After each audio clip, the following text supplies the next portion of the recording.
Good morning, good evening, good afternoon, wherever you may be in the world, welcome. I'm so thrilled you're able to join us today. I feel both honored and truly humbled to represent an incredible team today. And as we assembled as a team, and actually as we came together as a company,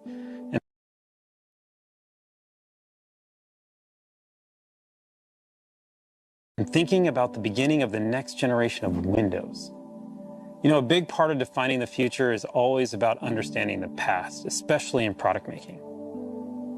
And when you think about it, Windows has been part of our lives for 35 years. That's incredible, right? 35 years. It's been a driving force for innovation. It's been an enduring platform for creation. It's been home to billions to help us do our jobs, live our dreams, and connect with people we love. And for me, as I personally reflect on the history of Windows, and as we as a team think about designing its future, it keeps bringing me back, it keeps reminding me, this is my home. This is a photo of the house I grew up in, and it's the place that my parents, they still live today. And even though it's changed, it's been renovated, still, to this day, the minute I step inside, it feels right. Be your gym. It could be anywhere, but what it really is, it's a place you can always find your way back. It's a space where we always know our way around. That's inspiring to me, and that's what Windows should feel like. It should feel familiar. It should feel secure. It should feel open, connected, especially right now, especially in these times of change. These last 18 months have shown us quite a bit. And the PC has played a role to help each one of us, whether it's with work or learning or connecting with each other. You might be doing emails. You might be having meetings. You might be having classes on your PC. But it's actually become so much more than that, hasn't it? I mean, for me, for others, for some, it's become the office banter place. For others, it's become where you do your happy hours. For me, it's where I've done pizza parties with my team. It's where my daughter graduated. And for many, it's where they celebrated their holidays. And during that time, we learned something. We learned something incredibly powerful, not just how functional and practical the PC needs to be. And believe me, we understand that, and we know the responsibility of that more than we ever have before, but it also must be personal, more personal. And maybe most importantly, it must feel emotional. This is what inspired us to build the Windows of tomorrow. To build you a place, a space that feels familiar, where you can create, learn, play, produce, and maybe most importantly, connect in all new ways. Right now, I'm so pumped in representing the team and introducing you to Windows 11. The Windows that brings you closer to the things you love.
incredible.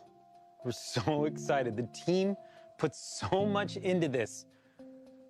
We can't wait to share it with you. Windows 11. Modern, fresh, clean, beautiful.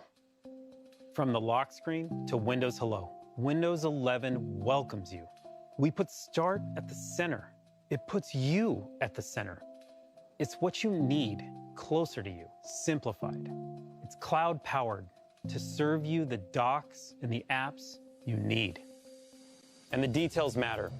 It is the details that enable you to get to that emotional space in connection with the product, to be able to produce and get the work you need done. The team obsessed over every pixel, like the way the light moves across the icons, the transparencies that guide you, the colors, the textures. They feel real. The transitions are beautiful, and you can feel their elegance. We redesigned the themes. We looked at light mode, dark mode, tuning the contrast with the materials so the content stands out. You'll notice the rounded corners throughout the entire product. The softer visuals, they happen on the apps that you open as well. And when we talk about the materials coming together seamlessly, this is what we mean.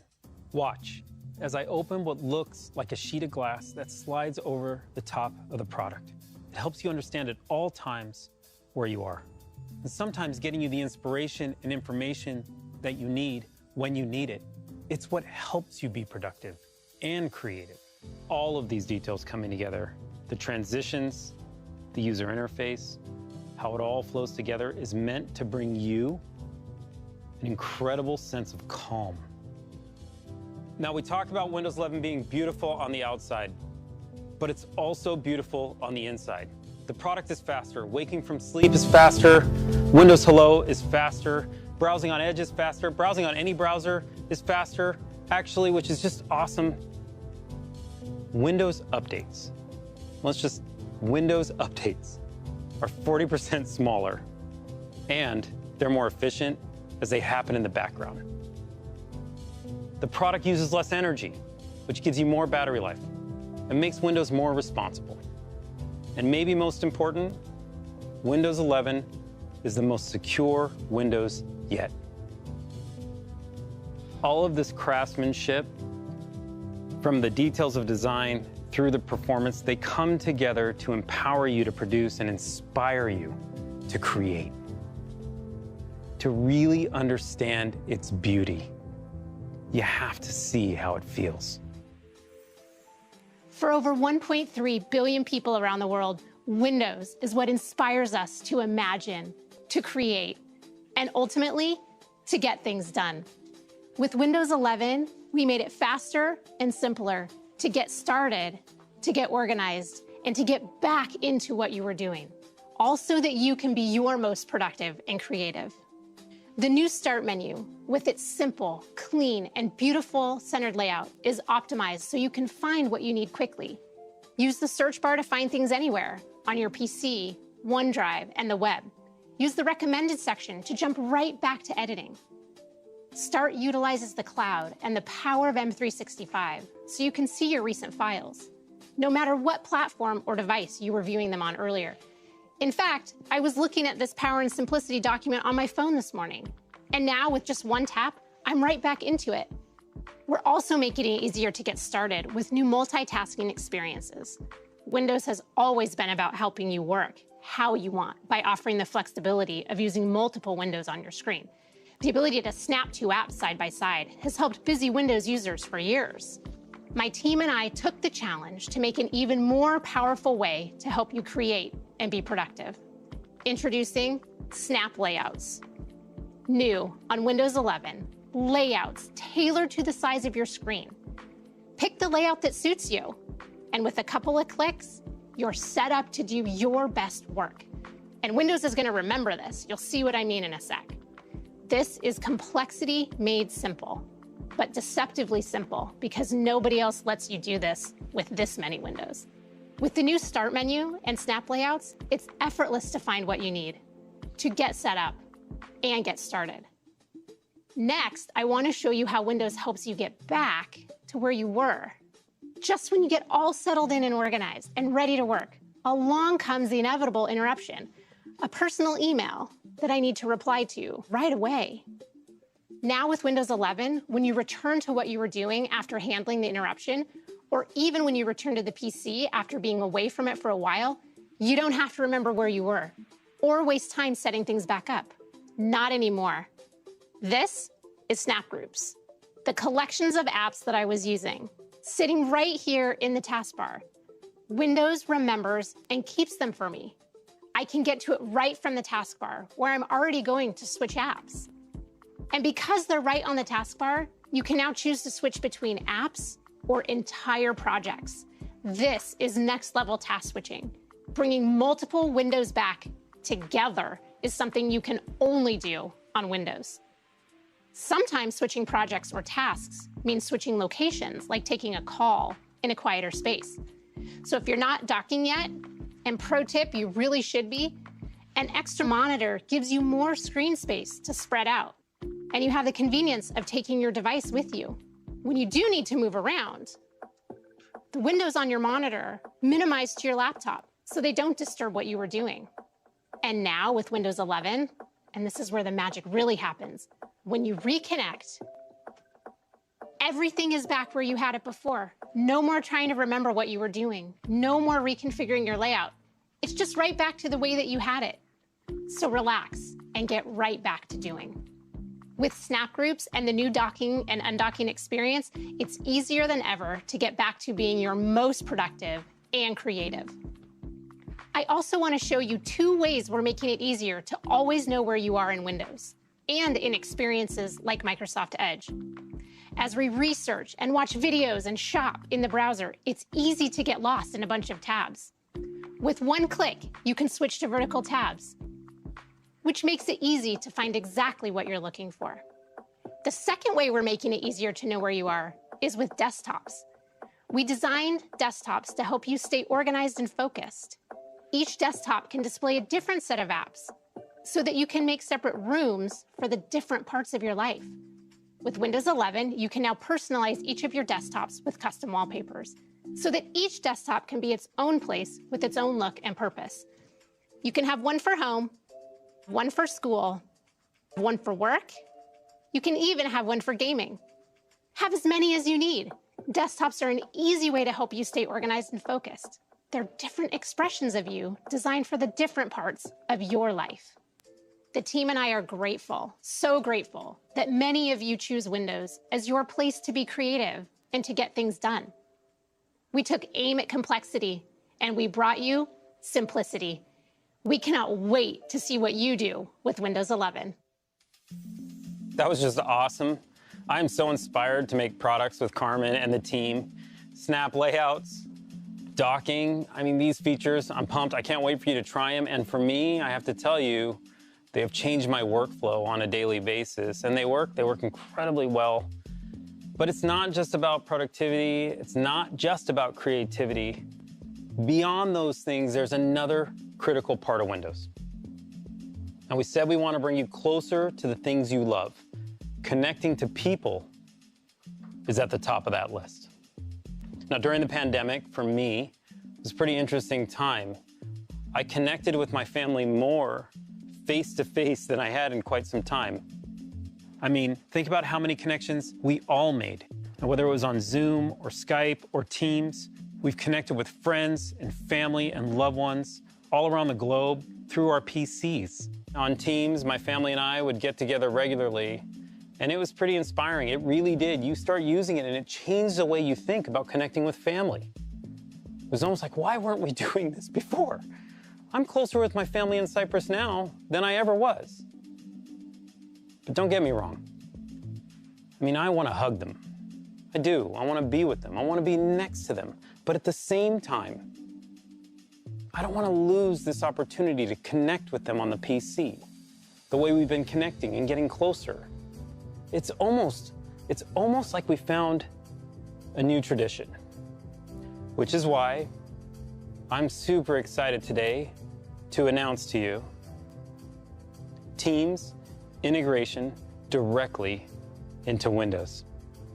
Now, You can connect with one touch, the icon, front and center, on the taskbar. It's just fast and you're in. You can chat, call, video call with anyone, anywhere in the world. And no matter what platform you're using, it doesn't matter. Any device you're using, it doesn't matter. That's so important to understand. Whether you're on Windows or iOS or Android, it doesn't matter. What's amazing is that with one touch around the world, you connect with the people you love.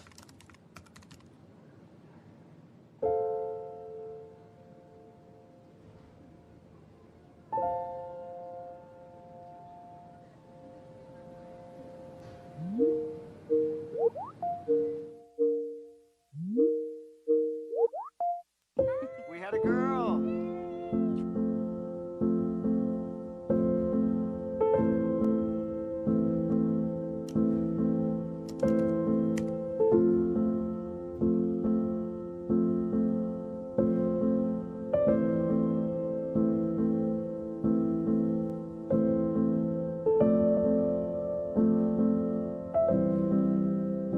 You look great. I can't wait to see you in person. Oh, me too. I miss you, honey.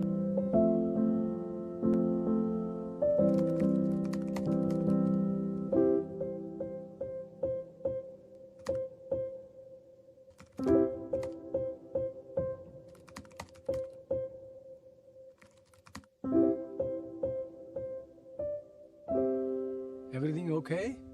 Yeah, I just felt like saying hi.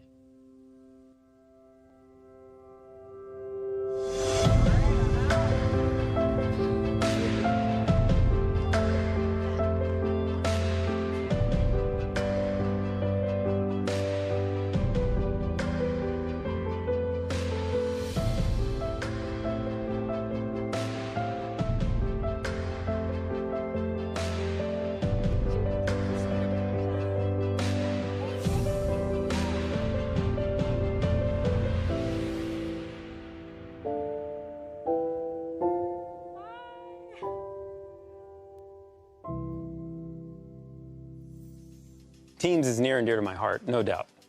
And just like Windows brings you closer to the people you love, it also will bring you closer to the information you both want and need. I want to introduce you to a new feature, Windows Widgets. You saw this earlier. It's this beautiful sheet of glass. Windows Widgets is a new personalized feed powered by AI, serving you curated content so you can take a break at any time or just get some inspiration without ever losing your place.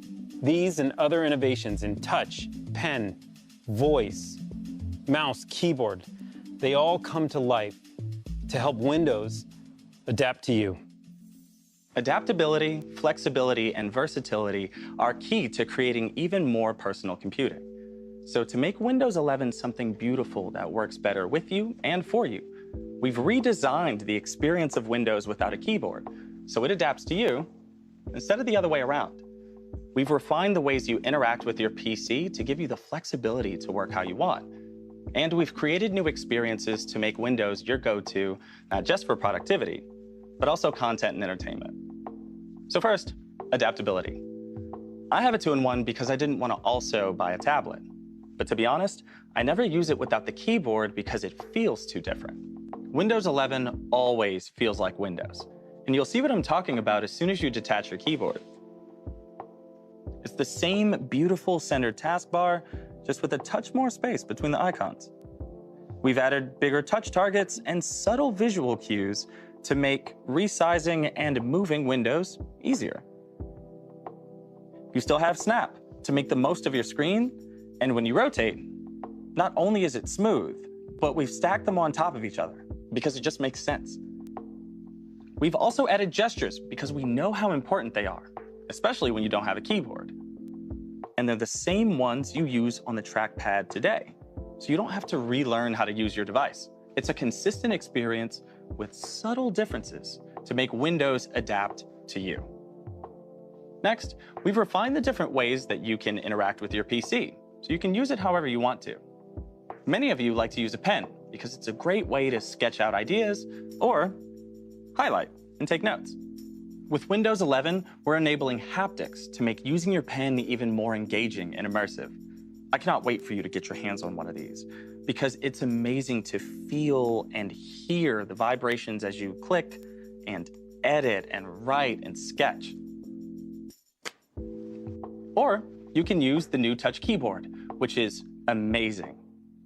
There are new themes, so you can make it yours. It might even feel like the one you have on your phone. You can swipe with your thumb, use the spacebar as a cursor, and it wouldn't be complete without emojis and GIFs. And last but certainly not least, voice typing. Arguably the fastest way to get your ideas down on paper. Windows 11 is so good at recognizing what you say. And it can automatically punctuate for you. Cool, right? And there are voice commands. Delete that. And finally, we've created new experiences to make Windows more versatile. Not just a place for productivity, but also your go-to for content and entertainment. Anytime I'm on my PC, I could check stuff like my calendar, the weather, and the news. Instead, I normally pick up my phone because it feels quicker and doesn't mess with what I have on my desktop. This great new feature called widgets keeps you up to date with the stuff that matters to you without you having to lose your place. It slides over your desktop, and you can use it like this, or you can make it full screen to see everything at once. You can rearrange and resize your widgets to quickly check everything from calendar to traffic to the latest in esports. But my favorite part is the newsfeed. And I think you're gonna love it too, because it adapts to you and what's important to you and delivers stories that might interest you. Whether that's international politics, tech, or the local news to help you stay close to your community, which means a lot to me, personally. And not only can I stay up to date, I can even support local content creators and authors by giving them a tip. The last way I want to show you how we're making Windows 11 great for entertainment is in the Microsoft Store. We've redesigned the Entertainment tab to bring you top movies and TV shows from across streaming services, all in one place. Then you can either cuddle up in bed or project to your TV with Wireless Connect.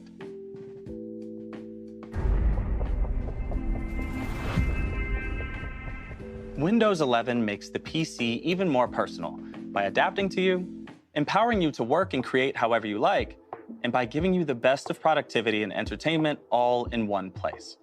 So as you move through your day, Windows 11 moves with you. All right, that was amazing stuff. I want to take just a few more seconds talking about the feed and the Windows platform and just thinking about it. Think about the size and scale of the Windows platform and the opportunity to open up to local content creators and global brands alike. This is inspiring to me. It's good for both creators, it's good for consumers, and we're just at the beginning of opening up new real estate within Windows. All right, now let's switch gears for just a second. I want to talk to you about something awesome. Gaming. If you're a gamer, Windows 11, it was made for you. And the best person to tell you about it is my good friend and colleague, Sarah Bond. Thanks, Panos.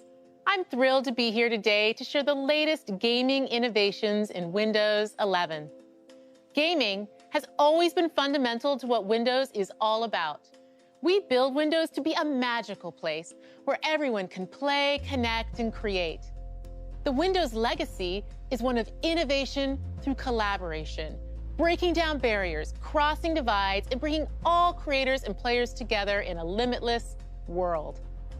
Our commitment to boundless creator and player experiences is fundamental to what we do. And for me, this commitment is personal because Windows is where I learned to play. My first memory of playing a game is with my dad when I was 7 years old, playing King's Quest II on his IBM PC. I remember the joy of navigating the 8-bit character of King Graham through the 2D world of Daventry. And I chuckle now when I realize that my dad was just getting me to practice reading when he insisted that I read the dialogue out loud. Now, When I play games with my daughter, it always transports me back to that time. It feels like home. Today, hundreds of millions of people around the globe game on Windows, and the next generation can connect with their loved ones through play, just like I do. And while the 8-bit world I explored with my dad felt huge to my 7-year-old eyes, the universes we all get to explore now are truly vast, beautiful, and impactful. With superior graphics, amazing speed, and an incredible selection of games, Windows 11 delivers the best PC gaming experiences yet. And that is why I am delighted to share what Windows 11 means for the future of gaming. First, superior graphics. Games can look better than ever on Windows 11 thanks to Auto HDR, which automatically updates your game's lighting and color to high dynamic range. We introduced this tech in our Xbox consoles and got an incredible response from creators and players.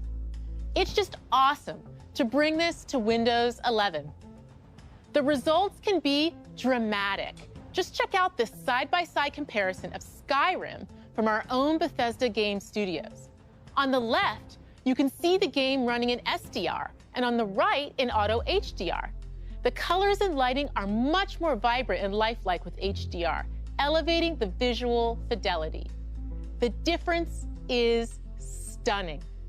Over 1,000 games, including Age of Empires Definitive Edition, Rocket League, DayZ, and even Doom 64 will be automatically enhanced on Windows 11 devices that support HDR. And all of this with no effort required from the player or the developer.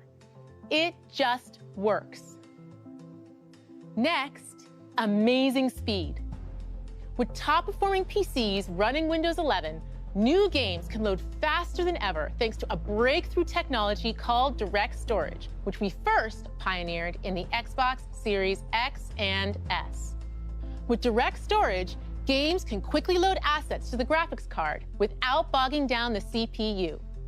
This means you get to experience incredibly detailed game worlds rendered at lightning speeds without long load times. Direct storage optimized Windows 11 PCs are configured with the hardware and drivers needed to enable this amazing experience. But you all know, even the best graphics and speed are nothing without play.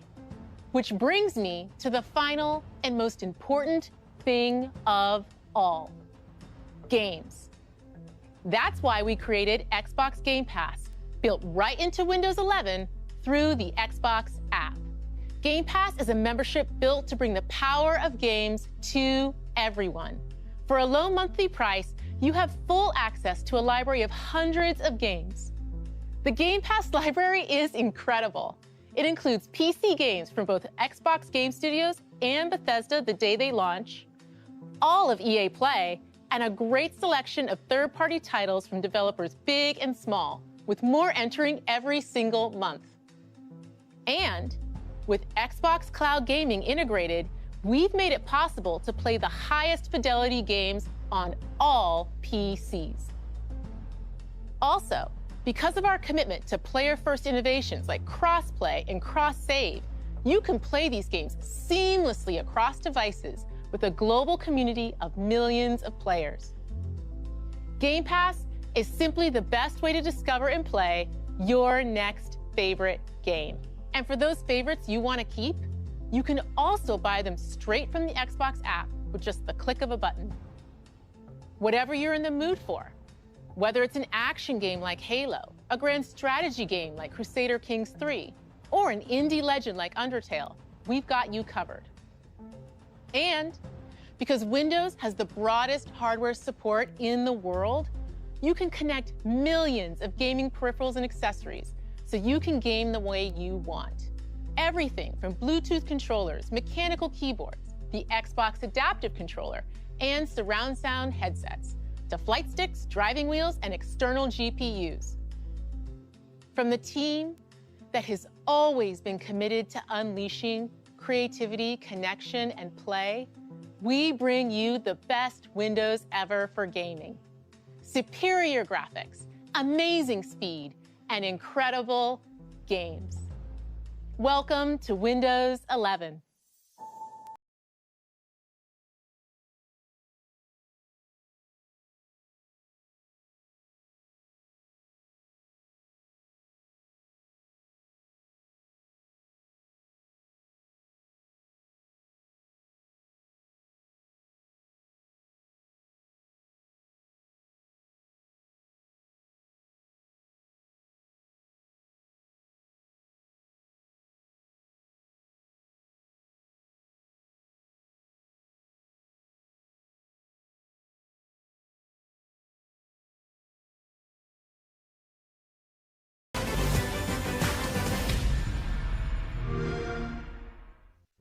Thank you, Sarah. That was amazing. Gaming is awesome. We've seen a lot today.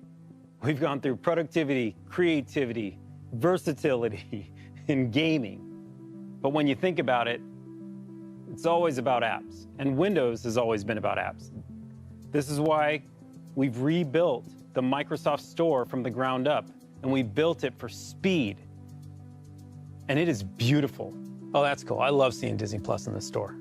The store is so simple to use, search is incredible, and it's still the safest and most secure way for you to get your apps on Windows. And we're making sure every app you need is there to create, learn, do, and play the way you want to.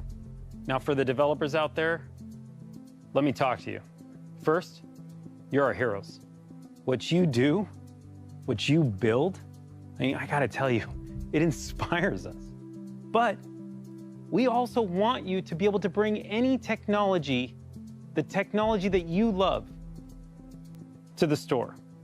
Whether you've already built it or you're building it now, and it's a PWA or a Win32 app or a UWP, we just want to make it easier for you to bring it to the store. That's our goal.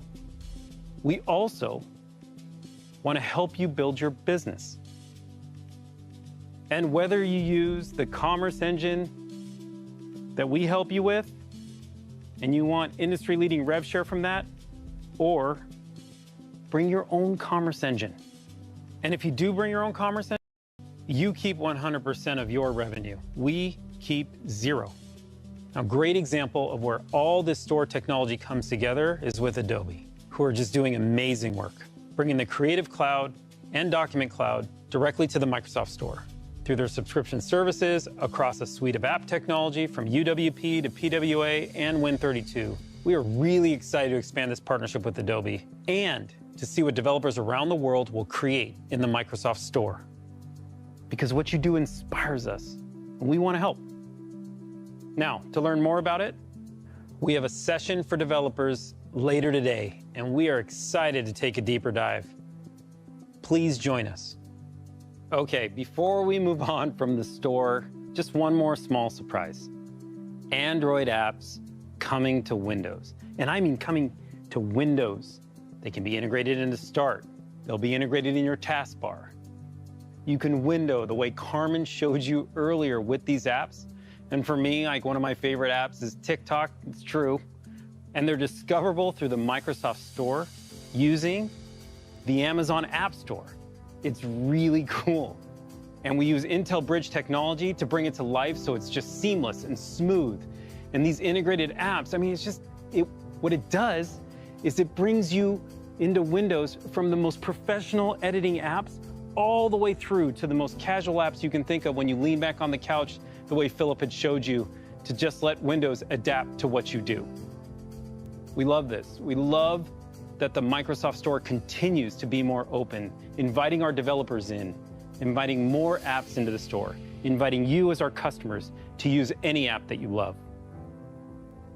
Now, we're also excited that our hardware partners are ready. Now, we know how important the intersection of hardware and software is on these products. And that always starts with the silicon. And our partners from Intel, AMD, and Qualcomm have been designing with us since day one to bring these products to life for you. focusing on battery life, performance, touch, pen, all these innovations and the subtleties in between that you need to bring these products to life are all being designed. As a matter of fact, what Intel's doing right now with their 11th gen processor is just awesome. With hundreds of designs coming this holiday, we're super excited. We also have the largest hardware ecosystem on the planet. Between Dell, HP, Lenovo, Samsung, and of course Surface, from day one, have been designing products with Windows 11 to bring that elegance to the forefront, to help us build technology for you that will disappear so you can do your best work. What's incredible about this open hardware ecosystem is it brings you choice, where you can pick the product that you love most with Windows 11. Go out today and get your Windows 11 ready PC. We hope you loved what you saw today. And I know it was a lot, there's no doubt. And over the last year, the team and I, this incredible team that brings all this passion to this product, have realized Windows, it's more than just an operating system. It's fabric woven in our lives, in our work. It's how we connect with people. It's how we learn. It's how we work.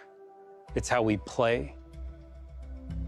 And through all this time, it has stayed familiar.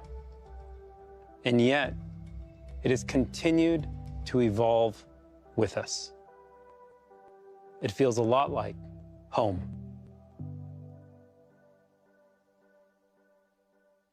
Thanks again for joining us today. It is my great pleasure to introduce you to my friend, Satya. Thank you so much, Panos. I'm really excited to be here with you all. Today marks a major milestone in the history of Windows. It's the beginning of a new generation. I'm excited by what we have shown you today and how we are reimagining everything, from the operating system itself to the browser to the store and the feed. And I want to reflect briefly on how we got here. Throughout its history, Windows has been a democratizing force for the world. Windows has created entirely new categories for both consumers and businesses. It's led to many of the world's most successful software categories, from communications and productivity to design and business applications, each of which has created their own ecosystems. The web itself was born and grew up on Windows. It's driven silicon innovation and device innovation. It's enabled so many people, including hobbyists, students, developers, and entrepreneurs, to all dream big, turn their ideas into reality, and monetize their creation. Windows has always stood for sovereignty for creators and agency for consumers. With Windows, you can consume apps and build apps. You can play games and design games. You can buy a PC and build a PC. You can join your community and create your community. You can buy from a business and start your own business. With Windows 11, we have a renewed sense of Windows' role in the world. As I look ahead, I see three clear opportunities. First, Windows recognizes that there is no personal computing without personal agency. Personal computing requires choice, and we need to nurture and grow our own agency over computing itself. We want to remove the barriers that too often exist today and provide real choice and connection. We need to be empowered to choose the applications we run, the content we consume, the people we connect to, and even how we allocate our own attention. Operating systems and devices should mold to our needs, not the other way around. That's why we're making it easier for you to connect with the people you want, the content you want, the apps you want across all devices you want. Second, Windows is the stage for the world's creation. As a creator, Every time you pick up a Windows device, it becomes a stage for your inspiration so you can dream big and create something profound and lasting. Creation is going through a sea change as the balance between consumption and creation changes. With this new generation of Windows, we are unleashing the innovation and ingenuity inherent in each of us. We want to foster these virtuous loops between content, consumption, and commerce, driven by communities for everyone. These cycles should flow freely, giving people frictionless access to apps, files, games, movies, shows, content, and communities that matter to them. We want to empower you to produce and inspire you to create. It's why we're introducing a complete new user experience in helping you be more productive. And finally, Windows isn't just an operating system. It's a platform for platform creators. It allows for the broadest of design spaces, enabling people to build their own businesses and communities.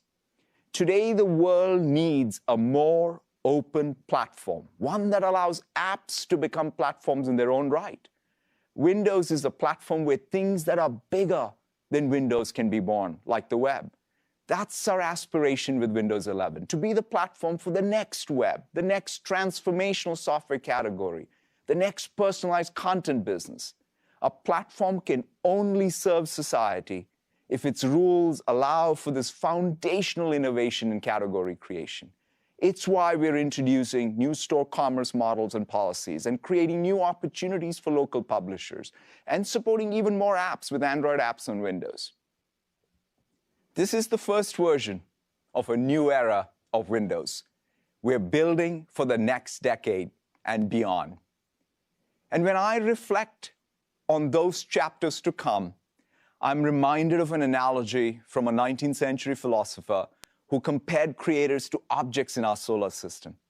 He wrote about meteors that flash but fade away, planets that burn longer but whose energy is confined to their own orbit, and compared them to stars that are constant and light the path of their own. That's our ambition with Windows, to help other stars and entire constellations to be born and thrive. I'm incredibly proud of what Windows has achieved and how it has fostered lasting opportunity for others. And I look forward to seeing what you achieve with Windows 11 and how it'll unlock enduring opportunity for people in the world. Thank you all very, very much.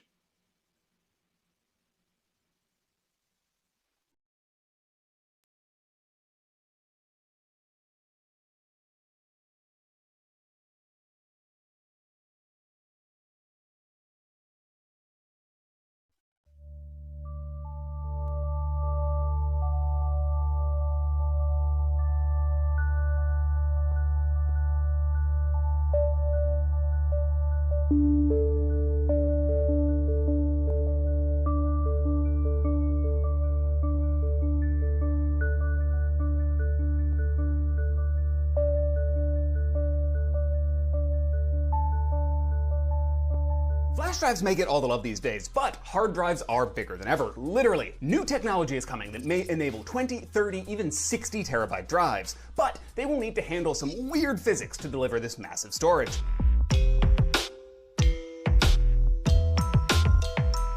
Welcome to Upscaled, our explainer show where we break down the technology that will help you back up all those Blu-rays you'll never watch again. For consumers, hard drives are becoming a thing of the past, with flash-based SSDs much faster and generally a little more reliable. But as more of our devices and services are storing our data in the cloud, data center drive requirements are exploding. Bigger and bigger drives are in high demand to handle our endless stream of data. And if companies can boost capacity by simply swapping larger drives into existing systems, it can save them a lot of money versus having to actually build out new server racks. Physical hard drive shipments may have peaked in 2010, but in terms of terabytes stored, more disk space is being shipped every year. Just to be sure you're following along, SSDs, or solid-state drives, are the ones based on flash memory, like the storage found in your smartphone and most laptops these days. Whereas hard disk drives, or HDDs, are the old-school drives that actually have a motor and a physical spinning disk inside of them. While hard drives may be old-school, the technology in them is still pretty amazing, with newer drives packing as many as 8 or 9 platters platters into the drive,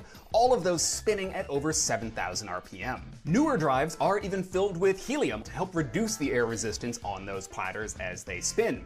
But with our current generation of 16 and 18 terabyte drives, we are approaching the limit of how many platters you can actually cram into a drive and how much data you can fit onto each of those platters. But a pair of new technologies, HAMR and MAMR, may offer a path forward to the future. First, remember the basics. Hard disks store data by magnetizing groups of tiny grains of metallic alloy that are coated onto a platter, which is the actual spinning disk. These tiny grains are grouped together into bits, which actually store the zeros and ones of the data, and these are arranged into concentric rings called tracks. Fun fact, hard drives aren't actually a spiral, it is just concentric rings, unlike a record or even a CD or DVD. The hard drive also has a read and write head at the end of an arm, which is controlled by an actuator that can move that arm back and forth across the disk as it spins. Data is actually read by sensing the pattern in the magnetic fields of those bits, essentially whether magnetic north is pointing up or down, and it can write data by applying a magnetic field to remagnetize and change the polarity of those bits. Hard drive capacity increases in two different ways. You can either fit more tracks onto the drive or fit more bits into each track. According to Carl J., a VP at Western Digital who we spoke with, the tracks are already only 50 nanometers wide, and each bit is about 10 nanometers of a track. At these minuscule sizes, making either of these dimensions smaller is going to start to run into some fundamental physics. Let's take a look. The first option is to shrink the width of those tracks to fit more rings onto each disk. This is a fine idea, but it means you will also need to make the write head smaller. After all, if the write head is wider than the tracks by too much, when you write data, you might accidentally change data in neighboring tracks. Sort of like trying to write with a marker that is wider than the lines on your sheet of paper. If you make the write head smaller, it becomes harder to generate a strong enough magnetic field to actually write data to the bits. This makes sense. The smaller wires have a hard time carrying as much current, and a smaller magnetic field is weaker than a bigger one. Now, you could compensate for this by tweaking the platter material to lower its coercivity, which is a measure of how resistant a material is to being demagnetized by an outside magnetic field. But here we run into another problem. Lower the coercivity too much and your disk gets unstable. Because of the awesomely named super paramagnetism, in magnetic nanoparticles, just like those on the surface of a hard drive platter, the lower the coercivity is, the more likely those nanoparticles are to randomly flip their magnetic polarity, especially as the temperature rises. So, change your platter material to have a lower coercivity to work with a small write head, and you could end up with a hard drive that will randomly jumble your data on a hot summer day, or say in a warm server closet. So our other option was to make the magnetic zones, the bits themselves, smaller, but this also runs into the same bit flipping problem and for the same reasons. So how do you actually pack more data into a drive? The solution for now is energy-assisted magnetic recording, which uses different energy sources to excite the magnetic layer on the platter and make it easier to write to. Microwave-assisted magnetic recording seems to be considered the less crazy of the two options, though it's still a little nuts. This adds a spin torque oscillator to the write head, a tiny device that generates a microwave field in the 20 to 30 gigahertz frequency range. This field gives the material an extra nudge that lowers the coercivity just at the point of the write head, making it easier to write data just to that one bit. As complex as this is, and I tried to fully understand the physics going on here, but spin torque transfer is just beyond me for the moment. This doesn't vastly change the structure of the write head. The spin torque oscillator itself is essentially a tiny device that's a sandwich of two magnetic layers with a non-magnetic layer in between them, kind of like a magnetic capacitor, and it uses just a few milliamps of DC current to generate the microwave field. Heat-assisted magnetic recording is a little more extreme. Now, this uses a tiny laser diode on the write head to actually flash heat the bit being written to several hundred degrees. This pushes the material past its Curie temperature. This is the temperature at which a magnetic material stops being magnetic. If a material being magnetic is partly a result of the atom's electron spin all being aligned and orderly, the Curie temperature is the point where the energy added to the system makes everything break down into a chaotic jumble.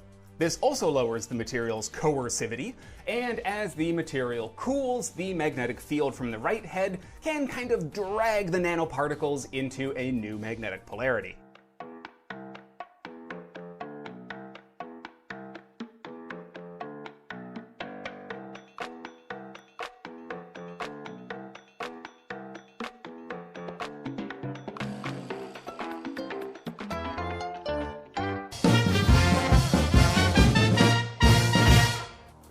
Happens in just a few nanoseconds. So amazingly, it doesn't heat up the drive any more than normal operation does. At first, Western Digital was really developing MAMR while Seagate was focused on HAMR. And as of just a few years ago, there was some serious skepticism around HAMR. There were concerns about power usage and whether the laser could degrade the platter material and how reliable those laser diodes would actually be. But it's worth noting that at this point, Seagate, Toshiba, and Western Digital are all developing HAMR to some degree. MAMR, for its part, is expected to be good for drives up to at least 30 terabytes and maybe beyond, but HAMR could be good for up to 60 terabytes. And you won't have to wait too long to see this in action. Toshiba just announced the first consumer MAMR drives are shipping now, and Seagate has been sending out HAMR drives to industry partners. Now, these aren't giant leaps forward in capacity, they are 18 and 20 terabytes respectively, but they are proof of concept that this actually works, and you should start to see the gains pretty soon. Western Digital itself has a third method they've been using in their larger 18 terabyte drives that they are calling EPMR, or Energy Assisted Perpendicular Magnetic Recording. Now, some folks seem to be confusing this with MAMR, and to be fair, EAMR is a catch-all term for all of these methods, but what Western Digital is doing is a little bit different. When a hard drive writes a bit, it takes a second for the right head's magnetic field to scale up to full power, or saturation. This time to saturation...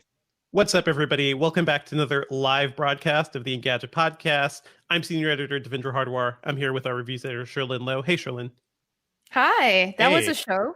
That was a show. And our podcast producer, Ben Ellman. Hey, Ben. Hello.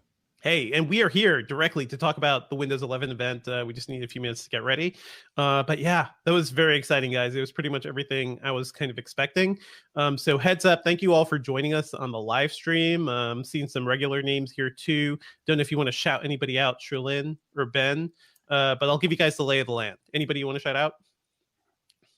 Not at the moment. I saw Josh Sachdeva really quickly. These are the chat was going really crazy. There's a lot of names on there. I don't have. I think one We've of got the a lot more people than calls usual. are here. Yes. But hi to the new people. Hey, hello. Welcome Stick to around. the Engadget Podcast family. Yeah, totally. Yeah, and so we are going to be. Go ahead. We do this show. Usually, we live stream the recording of the Engadget Podcast, 10 a.m. Eastern, U.S. Eastern time, every Thursday, and so usually we're talking about the stories of the week, big tech news in software and also policy, and so of course this week is the Windows 11 launch. Like, so wow. we waited a little, to talk about that directly. I think that was the right move here. Just so you guys know, we are going to be recording the podcast, so we cannot chat with you guys as we're actually doing that. We will have some Q&A segments in between, so load up your questions. Ben and other folks will be paying attention, but you're going to get to see how the sausage is made for the Engadget podcast. Yes, so I'm paying really close attention to the chat. If you want to ask a question, I'll be able to bank that, and then we'll be talking to the chat after we go and review what happened at this Windows 11 launch. If you don't want to fight it out in the comments, because the comments, the chat box is going crazy right now, tweet at us at Engadget with the hashtag podcast live. Again, that's at Engadget with the hashtag podcast live on Twitter if you don't want to fight it out in the chat box. It's a busy chat today. Go ahead. Yeah, it is a very busy chat. Bear with us. We have moderators on hand to try to catch everything, but it is going at light speed. I was trying to mod during the stream earlier, and it's awful. We also do have release date information to share, I believe. So hang in there. Stick around. Gotcha. Excellent. Did they didn't say anything about the release date yet, right? It was just like, yeah, but I think we know. So and there's no embargo on the information at this point. I didn't see So anything. I can... Sorry. So I don't. Okay, so we had a pre-briefing with Frank Shaw where he did announce the release. We will talk about that later on. Yep. I don't think you could even say that happened. So let me see here. I think we are good to go, folks. We're going to talk about Windows 11. We're going to talk about some of the news this week, including the John McAfee news, which is just wild to me. Yeah, some of our fun stuff. You guys good to go? Let's get to go. Okay. What's up, Internet, and welcome back to the Engadget Podcast. I'm Senior Editor Devindra Hardawar. I'm Reviews Editor Sherlyn Lowe.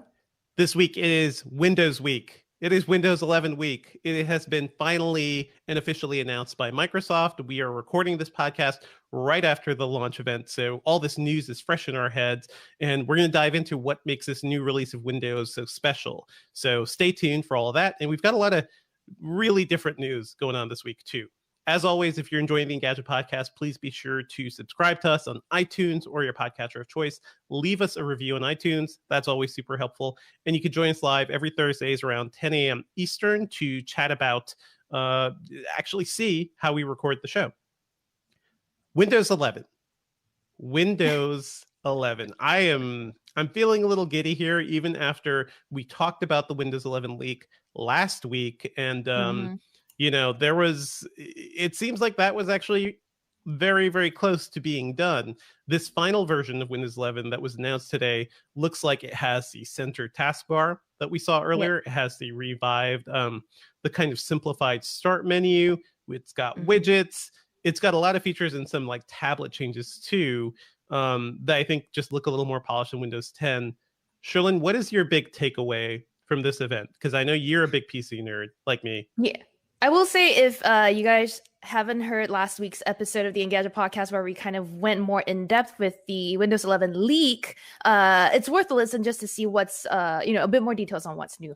Having seen this more officially now, I really like the look of it. It seems very clean. A lot of people were right to draw comparisons with Mac OS, but you know what? I'm OSs are all going to look like each other a lot soon. The big thing that jumped out at me, in addition to Panos being very emotional for some reason the whole time. That's every reason. That's every Windows event. I once visited the Microsoft campus just to talk about a device nobody cares about, the Surface Hub 2S, the giant monitor. Oh, yes, and I spent an hour walking around the campus with Panos as he just like gushed about this thing. So I think that is just his mode. It's not even like camera mode. Yeah. He is just like all in Microsoft Windows and everything. I do kind of, it's a little weird at times, but I also do kind of appreciate somebody who loves their work. Yeah.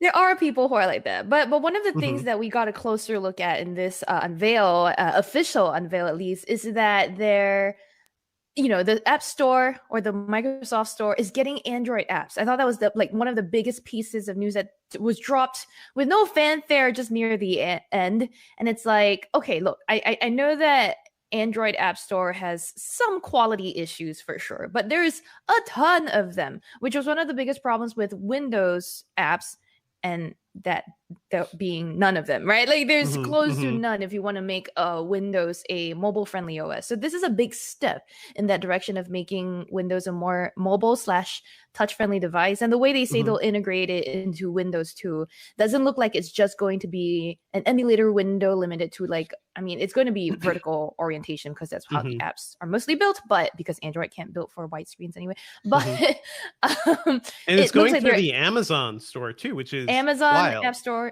or with the Microsoft Store, some of them seem like. But also it's integrated into the taskbar, the start menu, probably also with desktop shortcut icons. So proper integration of Android apps. It looks I'm sure we're going to hear more about how this is working too, because it sounds like there's some Intel virtualization technology going on here. They did mention Bridge, all these apps are coming right from the Amazon App Store, which means no Google apps, right? It means very specific. You could get some of the more popular Android apps. And do you think this would be a good thing for Windows in general, right? Because like you were saying, the biggest problem with the Windows Store, the Microsoft Store so far, certainly with 8 and 10, there aren't many really compelling apps. And I think a lot of Windows users still just go to the websites that they're used to download normal Windows apps, right?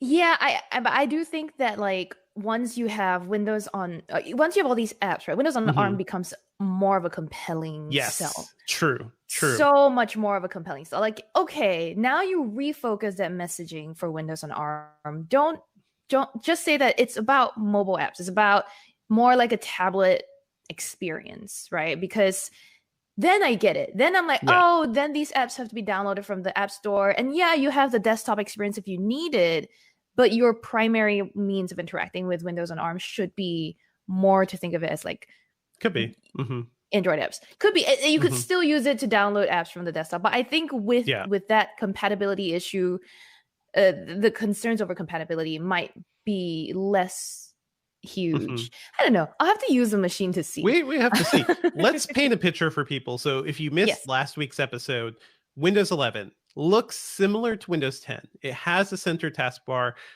which looks like it's just all icons now. Before in Windows 7, and Windows 8, you could actually turn on labels so you could see, the titles of the screens in your taskbar. That's actually how I normally run Windows. Doesn't look like that's an option here in Windows 11. And that may change things for some people. Personally, I preferred having the titles, but I've also been using this Windows 11 leaked build for a while, and it's fine. I've gotten used to it. But the other cool thing is this thing called Snap Groups. In the taskbar, you could basically make icons that launch several different apps at once.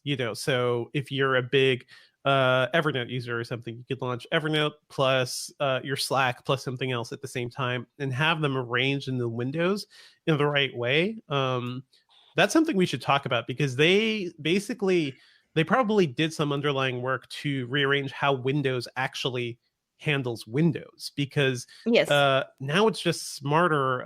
If you have an external monitor plugged into your laptop and you remove it, all those windows from that external monitor don't just get jumbled up on your main screen. They get minimized and just put into the taskbar very neatly. It also looks like it does a better job of remembering exactly where you're putting specific windows, which is super annoying when you if you restart or if you change the resolution for something, or a game changes the resolution and all your windows get moved around. That's always been a big problem. It seems like the OS itself has ways to do that now, which I really appreciate. Any thoughts on those, Sherlyn? I do think that the whole idea of this style of window resizing, Panos and probably Microsoft were pitching it as adapting to you and your needs, right? This is kind of that whole Windows 10 X-like thing that we were supposed to get with if you have multi-screen experience. And instead of a proper multi-screen device, now they're kind of pitching it for we're fixing a multi-monitor issue.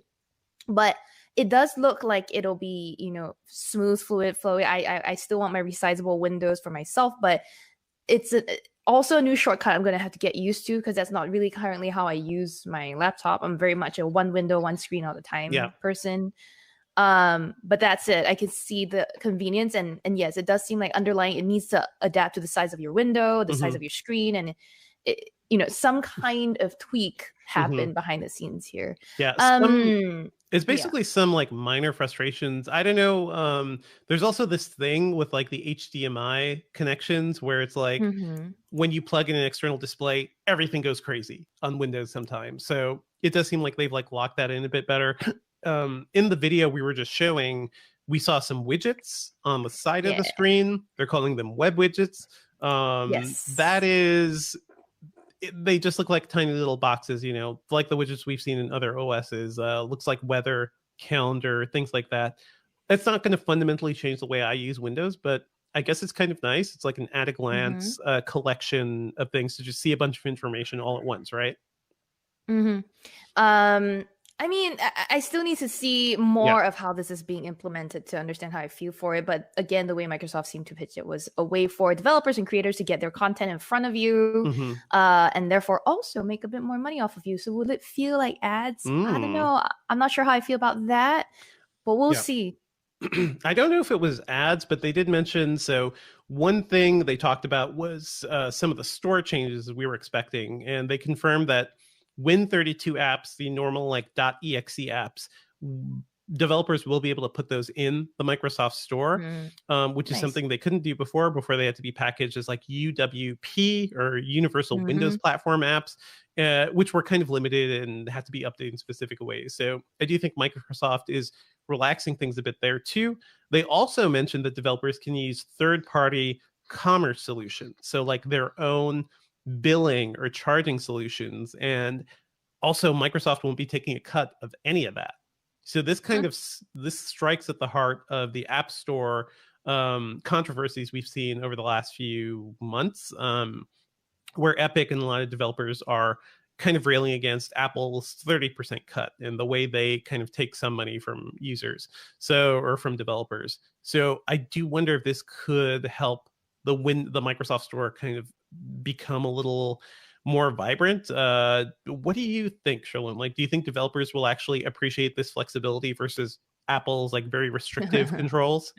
That's a big chicken and egg question, right? Because clearly Microsoft is doing this because it wants more developers on the store to make the store more of a real thing. And whether developers find it worth their while to, go through the hassle of listing on the Microsoft Store is if the platform does bring in money. Does it bring in, users? And yes, PCs are, Windows is one of the biggest OSs in the world, especially in the land of PCs. And maybe which we need to talk about, by the way, Xbox gaming, the experience, if that does take off, I could see like more and more people being drawn in and maybe seeing this as more of an app first OS. But like I said, chicken and egg, right? They're both kind of waiting for each other to gain popularity and then come on board first. So it's really hard to say. It's hard to say. Microsoft has been trying really, really hard to make its app stores a thing over the last decade, even more. That really just started with Windows 8 in like 2012, and developers didn't want to have any of it. People, like normal users, didn't want to go to the store to download their apps, and it took them kind of a while to build things up to where they are now.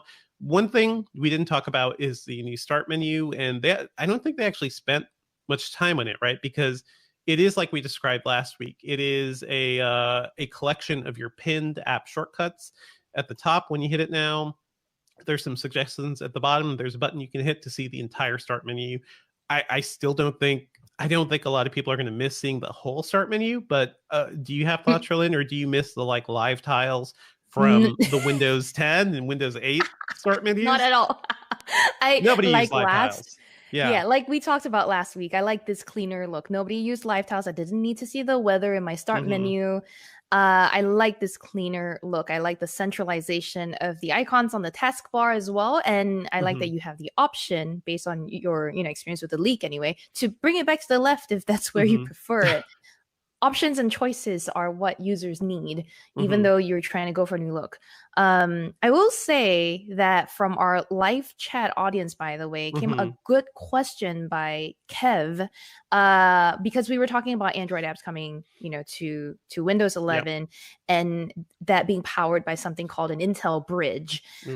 So Kev's question was, will these Android apps be supported on devices using AMD CPUs? And that's a very good question. That's something I'll have to ask Microsoft soon, but it's worth thinking about. If this is dependent on silicone, then that's also kind of a kink in Microsoft's strategy, I think. We'll see. First of all, I don't imagine that would be a huge thing, but it could be the sort of thing like where some processors have hardware decoding for, 4K video and some don't. And some may require a little more CPU usage to do that. So maybe there's like a performance hit, which could be the more likely thing. Intel Bridge, I got to look more into this technology. We got to like dive deeper into a lot of this stuff, folks, because we literally just heard all this news. So bear with us, please. But by the time we're ready for a full review this fall, I'm really hoping to dig into how all this works. I do think like maybe that'll be a slight advantage for Microsoft, but what we've seen over the last year too is that AMD's new processors are really fast and are really pushing Intel to do better. And they're doing a lot of work even at a cheaper price than Intel's hardware. So I don't know. We'll see. I just upgraded to a Ryzen 5800X on my own desktop PC, and I'm seeing like major speed advantages there over my old Intel chip. So it's going to be a give or take for a lot of people. We just don't know at this point. But I don't think it'll be like you can only run these Android apps with Intel chips. That would be insane. It would be. I mean, speaking of like hardware, right? Near the end of his keynote, Microsoft also acknowledged its different partners from AMD to Intel to Qualcomm. And shortly after, my inbox, I just took a look, has already received all these emails from HP, Acer, Dell, all saying they are committed to Windows 11. And the big question is, again, this is a big question from our live chat. I'm sure it is on our podcast audience's mind as well. Release date and availability. Now, in our chat, there is speculation. I can't remember exactly the username right now, but someone said that it will probably be released on the Windows Insider program on June 30th. I don't know where you're getting that date from. Maybe you've seen it already live somewhere. We are still catching up on the news. But, as always, the Insider program is more for people who are a bit more maybe developer track or have more of an interest in checking out pre-release software. So, that is not the public availability. Although it's really easy to get insider builds now. It is. Microsoft has made it super easy because they literally just want as many people running these things as they can to get some feedback. For sure. Yeah. I will say in one of the press releases I saw from, say, Acer, they did say Windows 11 later this year. So, I mean, again, that's a big window. We are in June. That gives them about like almost 5 to 6 months to play with. But again, I do think Windows 11 is coming this year, and it's no pricing was announced, but I don't think Windows is going to charge for upgrades. Well, so the thing that kind of dropped even as this event was beginning was Wario64, our favorite Twitter deal user, tweeted this note from another user who pointed out the Windows PC health check app, which tells you if you can actually upgrade to Windows 11. Right. They'll say it's going to be a free upgrade. So we'll see. For now in our story, we're saying that app does say that. So we're going with that for now. It's weird that Microsoft didn't say anything right during the presentation, because I was also writing as we were as all this stuff was happening. So it's easy to miss some bits. Same. I personally, I didn't catch all of the ending when Satya was talking because I was writing out that Android apps post, but I wouldn't be surprised if it's certainly a free upgrade. Once again, based on that Wario screenshot, based on what we know of Microsoft so far. And I also, by the way, would encourage you to stay tuned to Engadget.com. There are later info sessions from Microsoft later today. So we'll probably have more details to share. Oh, it's very exciting. It's an exciting time. One thing we didn't talk about was the tablet experience, which I didn't see much of in the leaked build. So it looks like... First of all, there are bigger touch targets. So now if you want to resize a window, you don't have to be right your finger on the edge of the screen of the actual window. Looks like moving things around is easier. Interacting with touch targets in general just seems a lot simpler. There's also a new virtual keyboard, a software keyboard. Oh, yeah. That looks like a thumb keyboard. It's on the lower right. I assume you can push it to the lower left. It basically looks like a phone keyboard on a PC. Are you intrigued by that, Sherlyn? That reminds me of some Android tablets and some even the iPad. I think you can create a reduced keyboard, right, for thumb typing. Oh, 1,000%. It looked a lot very Android-y, but let's not forget Microsoft has its own keyboard for Android, and it's made something similar for the Surface Duo that it launched last year. So it looks very similar to me in that sense, but it seems like with all these experiments that Microsoft has been doing with things like the Duo, it's bringing some of the lessons it's learned over to the proper OS itself, which is its biggest selling product, in my opinion, and to make it a bit more, thumb-friendly. And that's nice. Although I didn't really like the Duo keyboard on the Microsoft keyboard on the Duo. Yeah, but I feel like that might be because of the Duo being a dual screen device rather than the software itself being broken. I am intrigued. It looks good.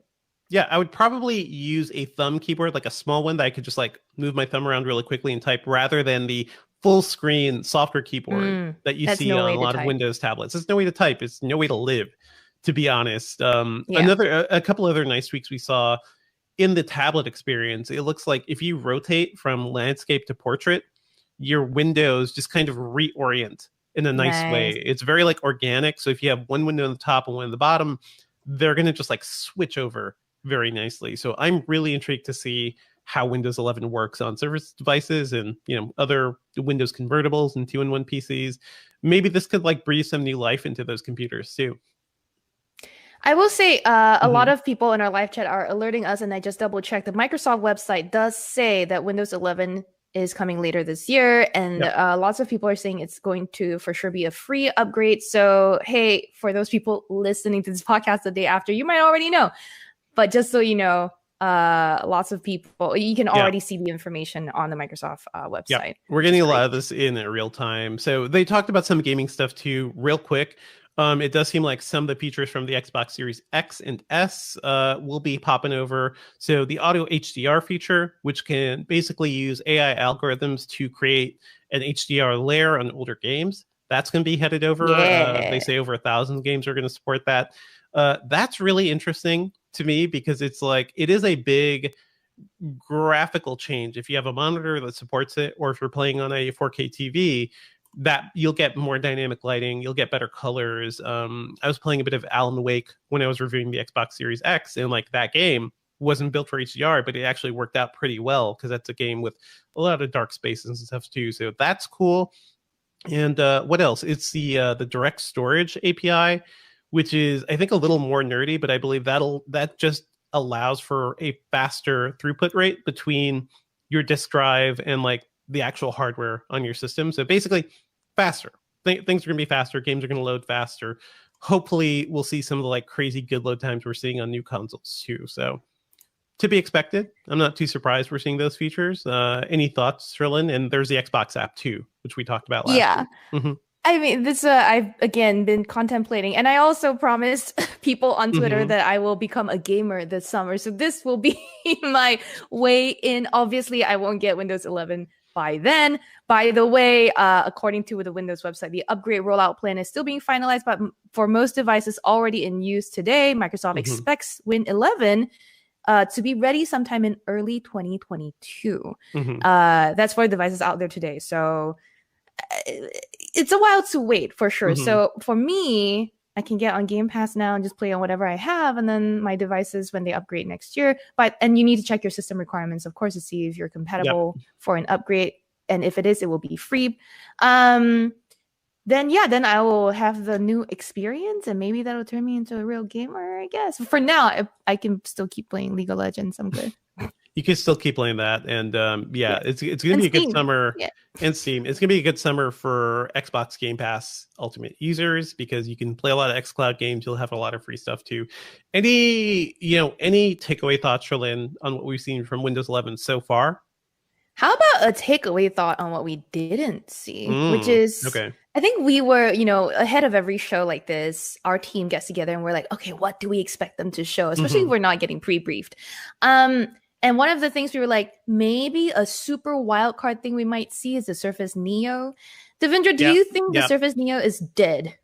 I don't think it's dead, but I do think they realize a lot of work probably had to be done with both Windows and maybe their hardware, because the Duo, I think, is still really cool, but you didn't like it very much, Sherlyn, and it didn't get great reviews. And we've seen I think Microsoft just realized they need to take a break. Maybe we'll never see the Neo, but I do hope they at least release it to a few users to at least start seeing how people actually use Windows on dual screens. I just don't think it's going to be a device for everybody like maybe they were initially pitching it. But it seems like Microsoft is focusing on its software game, at least for this year with Windows 11, and continuing to team up with partners on the hardware side of things. So we'll see. I mean, I think there's more to come. At least later this year, we'll hear more about Microsoft's own devices. Surface device events are usually in October. And maybe that's when we'll see the first, fully native Windows 11 devices come out. Absolutely. And we'll be taking a look at all the preview builds and everything as they roll out. So stay tuned for all that. Let me tell you guys, I've been running this leak build on a Surface Laptop 4 for the past week, and it just feels nice. It feels polished. It feels a little Mac-like. It feels less cluttered and less cluttered than Windows 10, although I really like Windows 10. So it doesn't really take that much to impress me. But I do think their aim to cut away at the extraneous edges of the interface, like the title bar, the taskbar titles and stuff like that, does lend to an overall cleaner look for the OS. So I'm digging it. I hope they can actually get this out soon to people, because I think people will really like it too. We'll have to see. We'll see. Okay, let's break for chat. Q&A. Yeah, let's break. I think for we can Q&A. take a break. Chat, Yeah. You've been very, very patient. So the reason that we do this is to make sure that for people who are listening to the audio podcast, that they aren't just listening to like the live stream where we're talking to people and they don't feel like they can really participate. The listeners can really participate. So now we're talking directly to the stream. You can ask your questions. If you've been waiting to ask questions, put them in the chat. You can put them on Twitter. Again, tweet at Engadget with the hashtag podcast live. I'm looking at TweetDeck. I'm looking at the chat. I've banked up a bunch of stuff. So you guys have already answered like some of the main questions that I've banked. The idea of when is the update coming out? Will the update be free? We're past that. Do you have any general sense of how big the update might be in terms of, size on disk? I think so I know right now this build I have is under 4 gigabytes because I was able to fit it in a 4 gigabyte USB stick.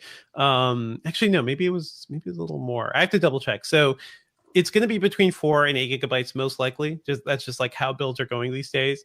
And I'll tell you guys, I was able to do an upgrade install with this thing in 10 to 15 minutes, which is generally how long it takes to install Windows 10 now. So I don't foresee any major things, but you may have some slowdowns if you have a lot of older apps that have to be brought over. Maybe it has to do some special work. For me, I did it on a mostly clean Surface Laptop 4, so it was pretty fast. So then we have one question from Kanthala Raghu. This is one of my favorite questions in a while because it, just gets like really deep in, although it is kind of a platform specific sort of thing, or someone advocating for their platform over another. He says Windows 11 seems pretty much like KDE Plasma with a worse kernel and Teams and Android integration. Being a Linux user, I don't notice much except for how much consumers supposedly would love gaming on Windows 11 with auto HDR. What are your thoughts? What's the question? Basically, like, is it as a Linux user? Is it a hard sell? So let's compare and contrast this with KDE Plasma, or what you know of KDE Plasma, and I know it looks cool. Yeah. Yep. I know nothing about KDE Plasma. You guys can listen. I spent much of my life looking at other operating systems and being like, oh, that looks nice. That looks different. But I think a lot of times it's like grass is greener. It's like, oh, well, that handled Windows in a little different ways than I'm used to, and that's kind of cool. I think in the 90s, BOS was like it was like the one nerds really wanted to get into because it had some like visionary ideas. I can't really answer that. I think Linux users in particular, I think I have an opposite question, which is like, I really want to talk to Linux users and be like, why are you still doing this, buddy, to yourselves? Because I know a lot of Linux fans who are like, I got my sound card working after a month of tweaking, and that's a major accomplishment. But I think a lot of people just want platforms that kind of work. The whole plug and play idea, I feel like Microsoft and Windows in general has really done a good job of making an overall like seamless and stress-free PC experience for a lot of people. So I think that's the big pull. People just want to buy things that work. And Linux is the platform for people who kind of enjoy it when things don't work, right? Because then you get to like tweak around and fix it and customize it in your own way. I think that's it. Like most people want that. Most people want ease of use. And I think that's what we should want for computing in general, right? Like I think for the longest time, there's been a lot of like gatekeeping in the computing community and in the hardware community. It's like, you only have to run, Linux and then you're a true computer user. But no, I think anybody who's growing up with a Surface tablet or even just living with their phone because that's all they can afford, they're computer users too. They're just very different and they have access to different things. So I think it's good to open things up to everybody. Yeah. So we've got another question on Twitter from a user Polito Ninja who asks, specs Are there any upgrades to the File Explorer, like tabs or something new about that? I've seen a lot of people asking about upgrades to File Explorer in the chat. The chat was going so fast, but the thing that I could really see is File Explorer, File Explorer. I can tell you guys from if you look at our video hands-on of the leak, at least in the leak, not much has changed, but there are new icons. It looks like the toolbar at the top is more like Microsoft Office, or there's some like bigger things to select there, but there aren't tabs, which would be nice. I would love tabs because I'm the sort of person that always has like 10 different Explorer windows open. I'm dragging files between them. Yeah. So I haven't seen a huge rework there. I also feel like that's one of the things that Microsoft is hesitant to change much because it's such a mainstay thing. For like, it goes all the way back to Windows 3.1. You know, it works very similarly to back then. I don't know how much they can change without people really freaking out. One of the things to spell out to people, right? The change is not only just the visual, this whole glass design thing. There's what you've pointed out, the very Microsoft Office / Word-like extra panel at the top for things like copy and pasting files that we're looking at on the screen right now. I hope you can remove that. Personally, I don't need it. I don't want it there, but I could see how it would make some shortcuts easier to reach. Although I'm always a keyboard warrior anyway. I'm a keyboard shortcut warrior. But yeah, like you said, right, there's not much they can change without pissing a whole bunch of people off. This is the problem with Windows. Exactly. You need to be able to run apps that run with any OS, but with any OS. Yeah. Well, no, I think Microsoft in particular, right? Like Apple can be like, you're screwed. Deal with it. We're Apple. You know, whereas Microsoft is like, no, please, don't cry. We're going to fix this. We're going to make sure Dell and HP and everybody are happy. We're going to make sure users in China are just as happy as users in the US. Like, Microsoft has to do a lot more. So maybe I'm just like a Windows stand here, but I think it's a bigger problem than Apple has because Apple owns the hardware and the software. It's much easier for Apple to be like, we're done, you know, deal with it, move on.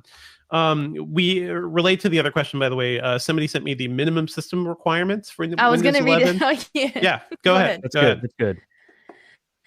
We do have the minimum system requirements. And do you mean our executive editor, Aaron Support, sent them to you?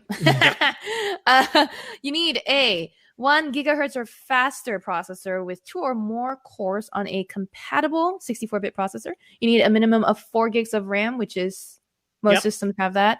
64 gig or larger storage device, a DirectX 12 compatible graphics card, display that is bigger than 9-inch with at least HD, which is 720p resolution. You'll need an internet connection, a Microsoft account, and then your system firmware needs to be secure boot capable and UEFI, and then you have to have the trusted platform module version 2.0. So basically modern, I think like most systems built within the last 10 years or at least 5 years. I was going to say 5. 5 is probably good. I do remember the change, like when I had a motherboard that has the like secure boot and UEFI BIOS, and it's just so much different compared to what things used to be. It's a life-changing thing. So I have a few questions / comments that I wanted to shout out, but I'm not sure if Ben, you were done going through yours. Oh, I mean, there's so many questions. There's so many. So I think one more that I'll do, and then Sherlyn, you can do the ones that you've banked. So user Cabino Williams on Twitter asks, what is the disadvantage of being able to use Android apps on Windows 11 only from the Amazon store? That's the question.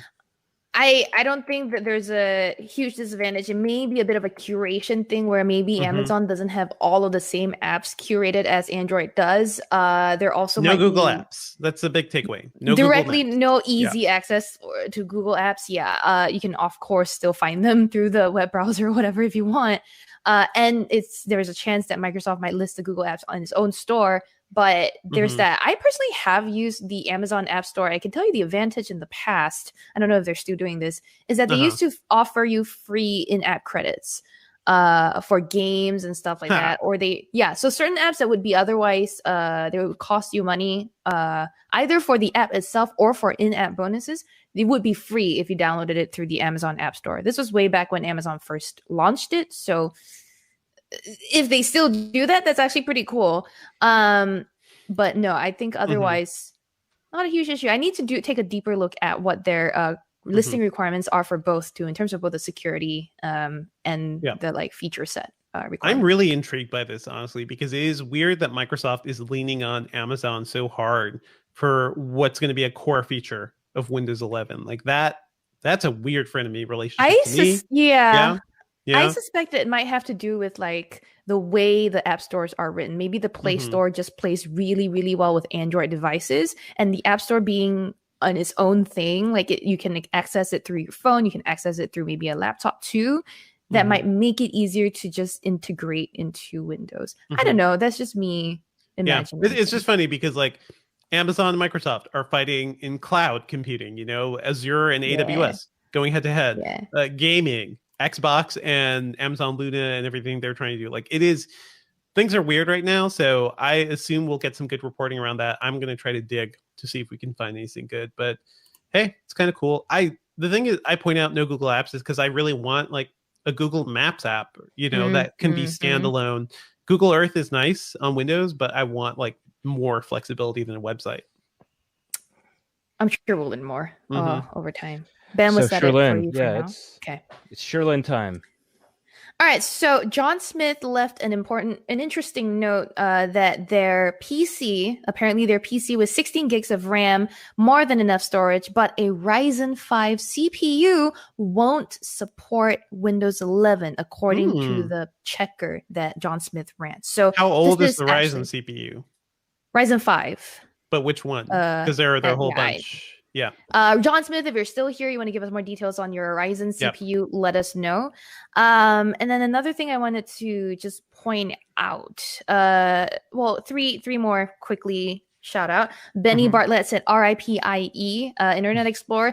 It's no longer there, which is great, but there is, like Devendra pointed out last week, an Explorer mode, an Internet Explorer mode still in Edge, the browser. Like heavily secured. Like we're gonna put all the walls around this. We're gonna point all our guns at this. If anything runs that shouldn't run, we're gonna nuke it. They've been very excited about like, yes, this is Internet Explorer, but we're gonna be really careful with it. John Villegas, I hope I'm pronouncing your last name right, asked, Windows 11 on ARM, anything at all? Yeah, I'm a Windows on ARM coverer, and no, they did not mention anything about ARM-based systems, but I think the hint we're getting is that with the support of Android apps, with the focus on the store, Windows on ARM will probably get better through that. They also mentioned, by the way, that the specs that you read were a 1 gigahertz or faster 2-core processor or a system on a chip. So yes, or SoC. Yeah. So that is what all ARM machines are basically running, because it's combined the CPU, the memory, and everything all in one. So yeah, they're not going to forget about that. I do think the Android connectivity, like the Android app running, may even be better on ARM devices, like depending on the way that's run, because those could run natively. So we'll see. Two more things that I banked really quickly. One was that Johnny B. Bro asked, do you think Windows 11 can be an easy transition for people who use 10 features-wise? Yeah. Looks like it. Yeah. Looks like mostly cosmetic. Seamless from what I've seen on my end. There's nothing I've encountered that makes me think a normal user would be like, how the hell does this work? Whereas the jump between Windows 7 and 8 was crazy. They were like, you hit start and your whole screen changes, and there are apps everywhere and there are shortcuts everywhere. Nothing really worked well in Windows 8. So other than the taskbar being centered and the start menu being a little different, I don't think there's going to be some learning that needs to be done here, but I don't think they're going to make a big deal about it. Yeah. We're getting a lot of feedback from people in the chat. Thanks to Kylo, Tumatnini, etc. So many of you saying that you have Ryzen 5 CPUs. El Nino's ITL says you have a Ryzen 5 3600 and you can run. So it sounds like there are other things in your system requirements, John Smith, that might be in the way. Check free space, because also you need enough free space. So if you don't have 64 gigabytes, it's probably going to say no. Now, my last one is Jonathan Anderson, one of our regular viewers. Also, shout out to our regular viewers, John Park, Mark Dell. All of you are here. We see you. But yes, it's so hard to get to you because there's so many people. I know there's so many new people who we welcome as well. Thank you for joining the Engadget Podcast family. Yeah, Jonathan Anderson. I promise it's fun. Jonathan Anderson, what did he say? They said, what was that stuff at the end about hard drives and things you couldn't follow it? First of all, full disclosure, I couldn't follow it either. That is the upscale. That's our upscaled video segment. Ah, yeah. Gotcha. So you were talking about the role that we added to the end of the keynote. That was an episode from our web series called Upscale, featuring our very own Chris Schott. It's an explainer series. And he was, I believe, explaining how SSDs work. He's diving into new tech. Be sure, sorry, I'm also sending a link to somebody right now. No worries. But yeah, no. So check it out. I mean, you'll probably have an easier time understanding what was going on there if you go to the Engadget YouTube channel and watch the Upscaled series. Check out Upscaled. Like that is Chris Schott diving into really, really deep nerdy tech, which I know a lot of people appreciate. So y'all probably will love it. Please do. Ambush Shukla also asked a very release date. We don't know. Reminder. No, we'll just keep repeating this throughout, right? Will it be free? Yes. When will it release? Well, according to the Microsoft website, if you have a device now that it's running an older version of Windows, they expect Windows 11 to be ready early 2022, but it could be even sooner than that because new PCs with Windows 11, some companies say, are available later this year. So that is sort of the time frame we're looking at, right? Either later this year to early 2022, depending if you're looking to buy a new machine or upgrade your existing software. It is interesting. Like maybe, they will make it exclusive to new computers for the fall. Like I expect it to be out sometime by the fall. Like just given it is the end of June. Why is Microsoft doing this now? Because if you wait until January or February 2022, nobody will care. Like you get a little buzz now. Now people are being like, oh, I need to get a new computer for school. I should look out for one of these Windows 11 computers. So I wouldn't be surprised if by September or October we start to see PCs with this thing. Yeah. I don't know why. Or even sooner.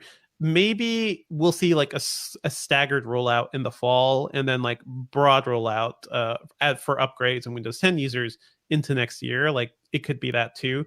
The build I'm using right now is solid, guys. Like it runs well. So I'm sure there are going to be, things to iron out down the line too. Sorry, Ben, but I don't know if you had anything to add, but the question I was just about to get to is Ambuj Shukla asked, we want to know more about privacy on, you say Windows 10, but I think you mean 11. And a lot of people are also asking, are there any new features about privacy? Did we hear many Windows 11 privacy features? We didn't. Yeah, I didn't hear anything about privacy in particular. Like this was a presentation all about saying like Windows is your home. Panos was doing this long thing about there's something special about your childhood home where you know where everything is.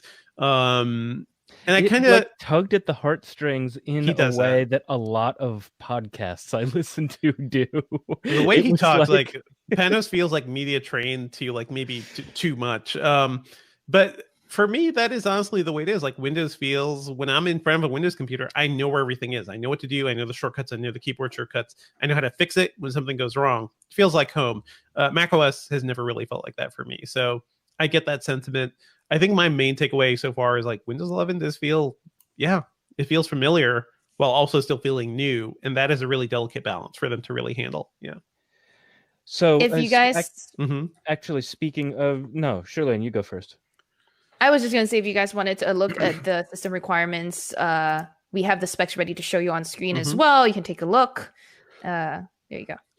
So, speaking of like knowing where everything is and whatnot, the user Beef Ingot asks, I love this username, Beef Ingot. I hope you're still around for me to appreciate this. Will you be asking Microsoft about the lack of... Okay. This is a little bit garbled. So we're talking about not combining the taskbar option available in Windows. They say that it feels like it kills productivity, requiring extra clicks to swap between windows. What do you think about that? It does.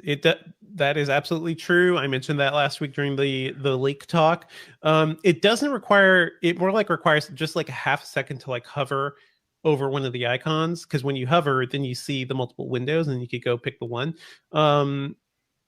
That could be a problem. That could definitely be a problem. I'm waiting to see, like, I need to use Windows 11 on my main desktop to have a ton of things open and see like how that workflow goes. So far, it hasn't really bugged me too much on the Surface Laptop 4. But I'm a big Alt-Tab user. I'm a big Windows Tab user. And when you hit those, like you get all your apps, you could hop between things really quickly. So those things aren't going away. So there's still like faster ways to move around. I think pro users mostly are Alt-Tabbers at this point, right, Sherlyn? Same, yep. I'm not a pro user. Yeah. I won't claim to but be you're one, like, but you know it really well. Yeah. I do love my keyboard shortcuts, and yes, Alt-Tab is a big one for me. Shout out to Robson Roca, who said that they liked our channel. Congratulations. Thanks. Thank you. If you want to subscribe, go subscribe.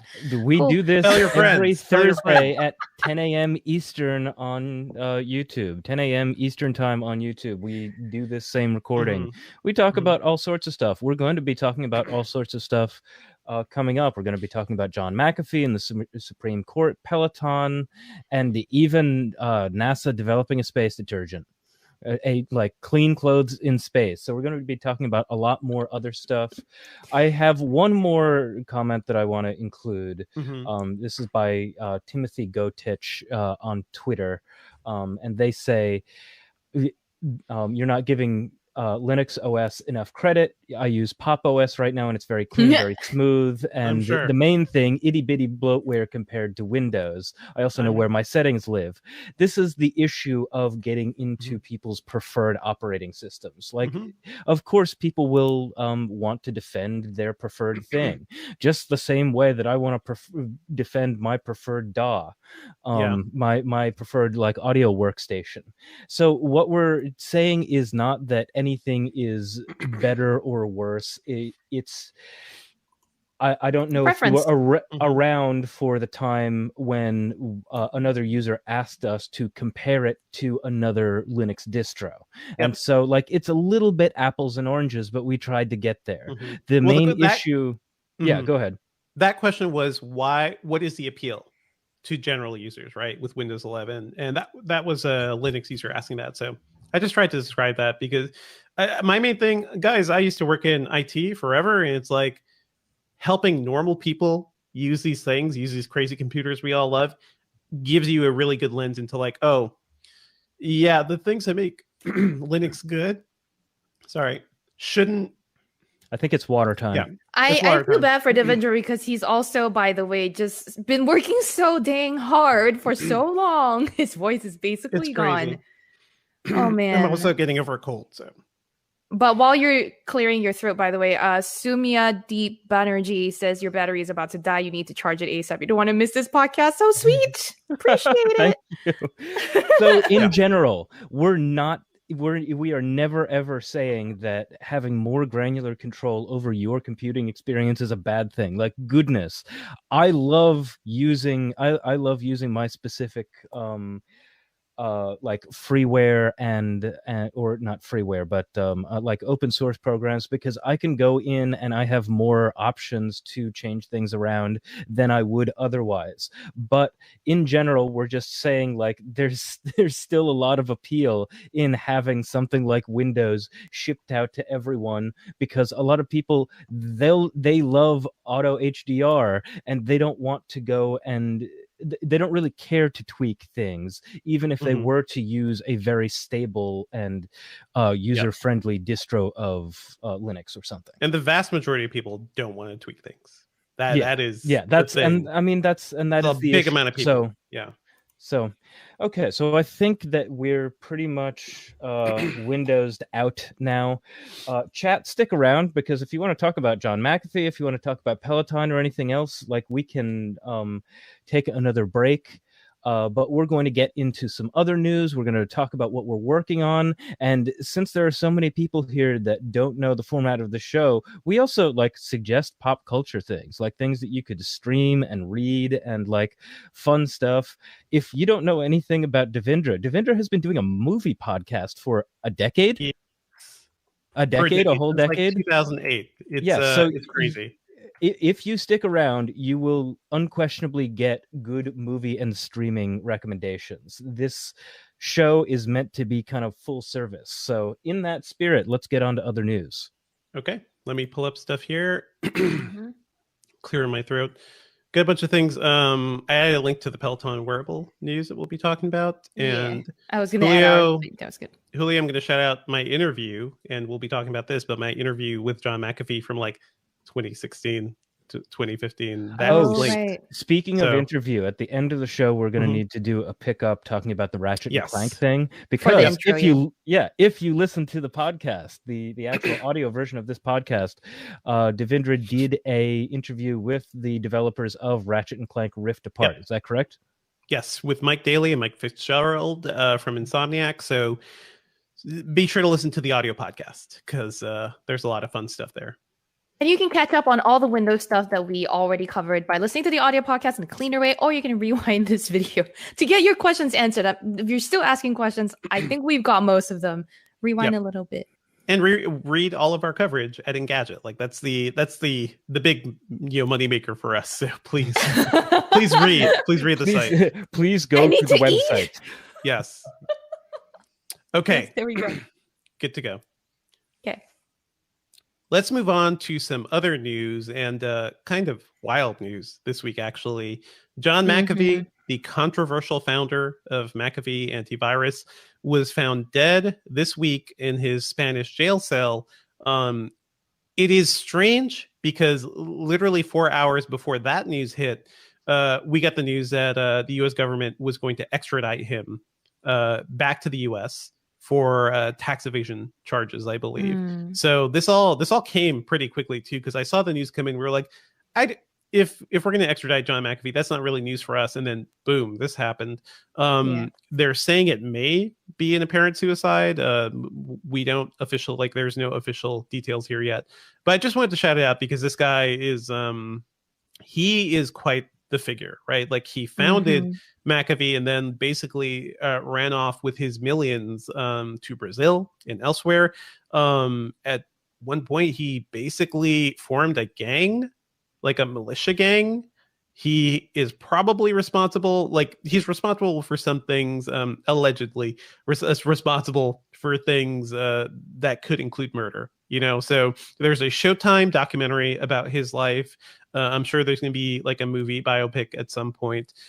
We interviewed John McAfee in, let me just see here, in 2016 at CES, when he said he was going to be, first of all, he's running for president. He was running for president. He's tried that several times. And also he was he basically sold his name to the startup called Every Key. But let me tell you guys, talking to him was kind of a terrifying experience too, because it's sort of like, you ever talk to somebody who they're probably high on something or not quite there? Or ugh. And then I was pressing him, do you really think you're going to be president? And he was getting more and more irate throughout the interview. So I basically ran away from that. That was really interesting exchange. But he is certainly an interesting figure in the tech world. Compare him to Norton, right? Dr. Norton didn't have a militia gang. He's just a guy with the white shirt. He was nice. Right. So yeah, I don't know if you have any feelings about this, Sherlyn. It's just a kind of a sad end to this story, because I secretly hope maybe he would turn himself around a little, because he seemed like a really smart guy. His life is basically like Breaking Bad as a real life story. It's hard because yes, like you said, this is a controversial figure. He's done a lot of interesting things in his past. I'm going to use the word interesting as a euphemism here. Yep. But also, shortly, I think earlier this month, just about 2 weeks ago, he had tweeted about how being in prison was not good for young people, and he had, started to contemplate. It just sounded from the tweet like things were really starting to weigh on him. So, the speculation that this might be suicide could be based off of that tweet. I don't know, but again, no matter what it is, death is a very sad topic, regardless of the person involved. So I personally was saddened at the news, even if I did think that some of his antics in the past were kind of ridiculous. Kind of. Absolutely. Yes. Let's move on to some news too. The Supreme Court. I don't know if you guys have been following this news, but there's a story about the cheerleader who, when she didn't make her varsity squad team, I don't know, she didn't make varsity, right? She's a JV cheerleader, she sent some Snapchat messages saying F school, F softball, F cheer, F everything with her friends outside of school. The school suspended her from cheer for a year, and her parents were like, no. Like, this is not fair. So this led to a lot of court work, basically. A lower court ruled that the school, Mahoney Area High School, violated her rights. The girl's name is Brandy Levi. They violated her First Amendment rights by basically punishing her for off-campus speech. This week, the Supreme Court ruled that, yes, the school did violate her rights, and they also made some very specific rules too, in terms of how schools handle free speech for kids off campus. And I think that's going to become more and more important with things like Snapchat and really anything, Instagram or whatever. The Supreme Court basically laid out 3 rules that schools need to overcome if they're going to regulate off-campus speech. They said that schools rarely take the place of parents when students are away from campus. So basically they can't do just random supervisory. They can't just be like, you can't go there. Courts need to be extra skeptical of when schools try to regulate off-campus speech, because that would essentially allow schools to regulate things students say anytime throughout the day. And that's not something anybody should allow. So basically the courts need to be extra harsh. They demand more proof about why you're doing something to punish a student because of off-campus speech. They did lay out some things like if you're harassing people, if you're targeting violence or something towards a teacher, that is definitely speech a school can act on, but normal speech, probably not. And they also made the point that public schools, this is a public school, have an interest in protecting free speech because they serve as nurseries of democracy. Therefore, they can't go around punishing kids for saying F school.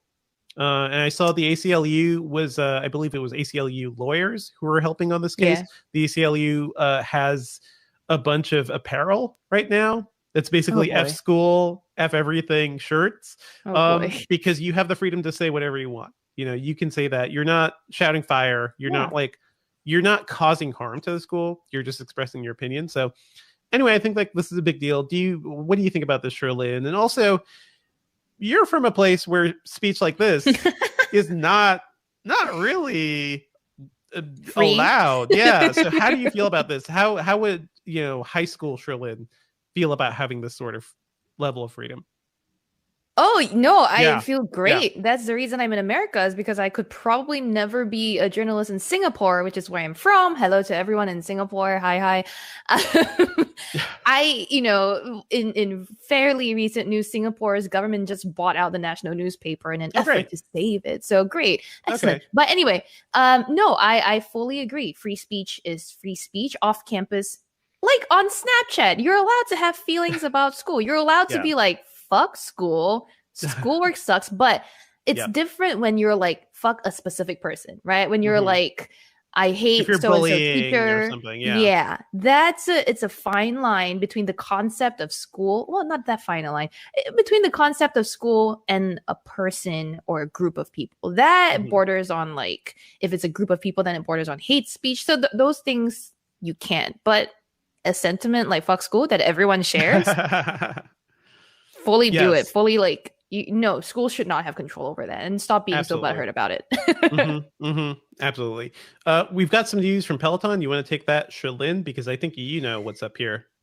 It's tricky. So there was a couple news items from Peloton. The one that caught my eye first really was the report from Bloomberg that it is planning on an armband heart rate monitor wearable device. So, I mean, not unlike a lot of heart rate monitors that existed even before smartwatches, right? Some of them, like from Garmin, you strap around your chest as you're going on a run or hiking or something like that. And it sounds like Peloton's device might be more specific like that, as opposed to a smartwatch. We don't have all the details, of course, and this isn't official. It still could change.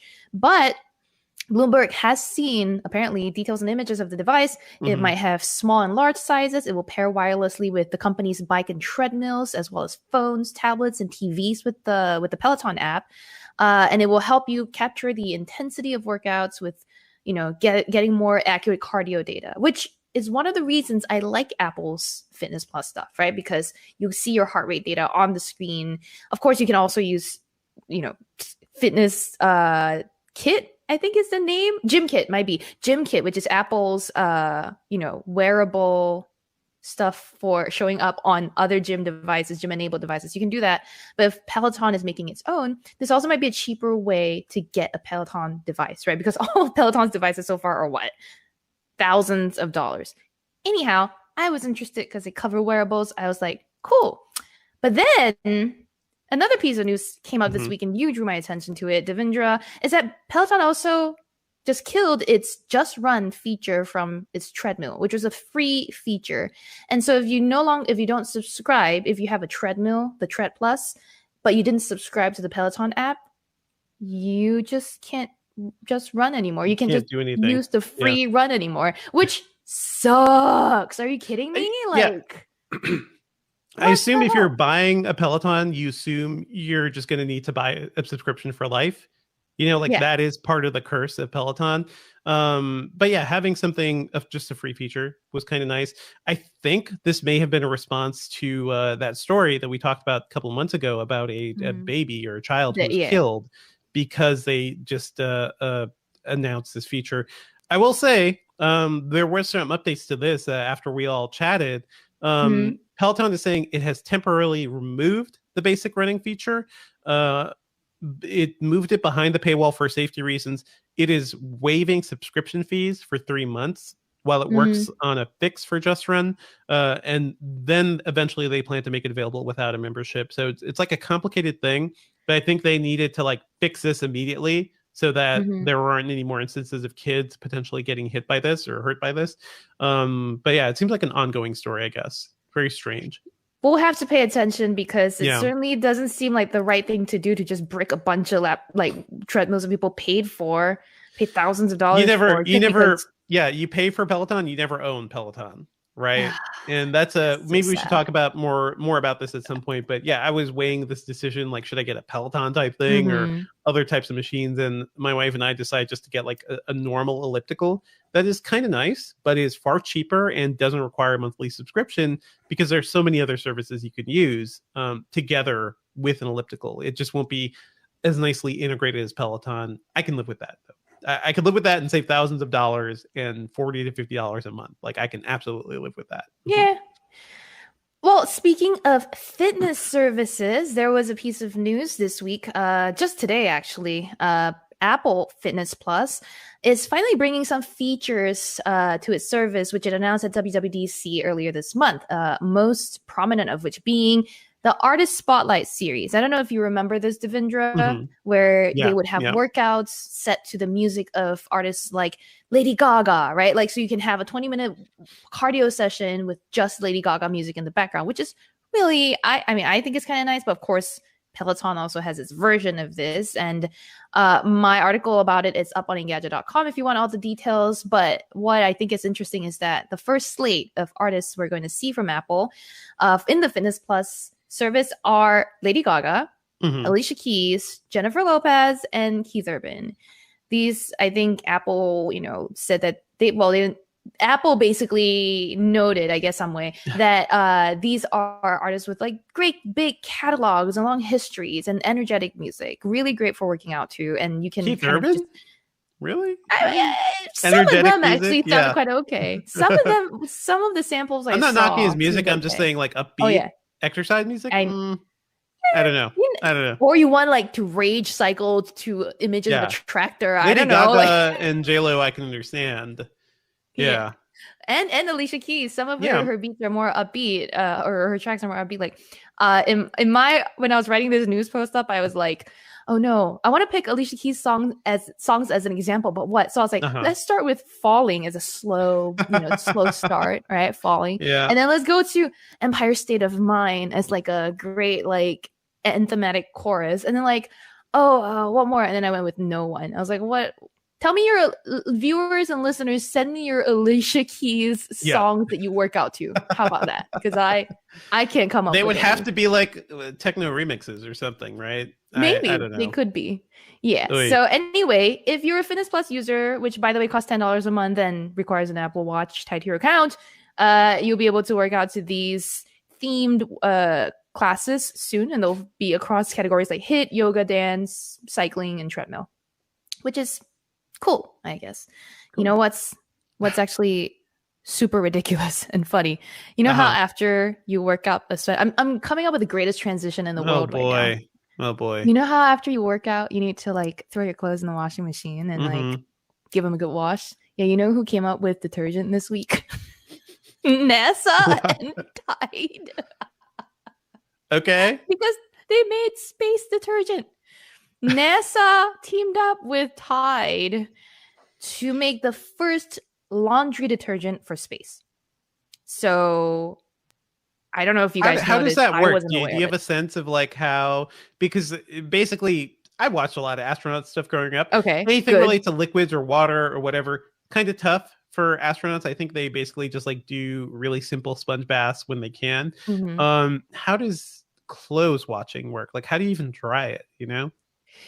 Yeah, I don't know about the drying just yet. I suppose they have machines that are just hang a clothesline outside the spaceship, and maybe the lack of gravity, the vacuum of space will cool it.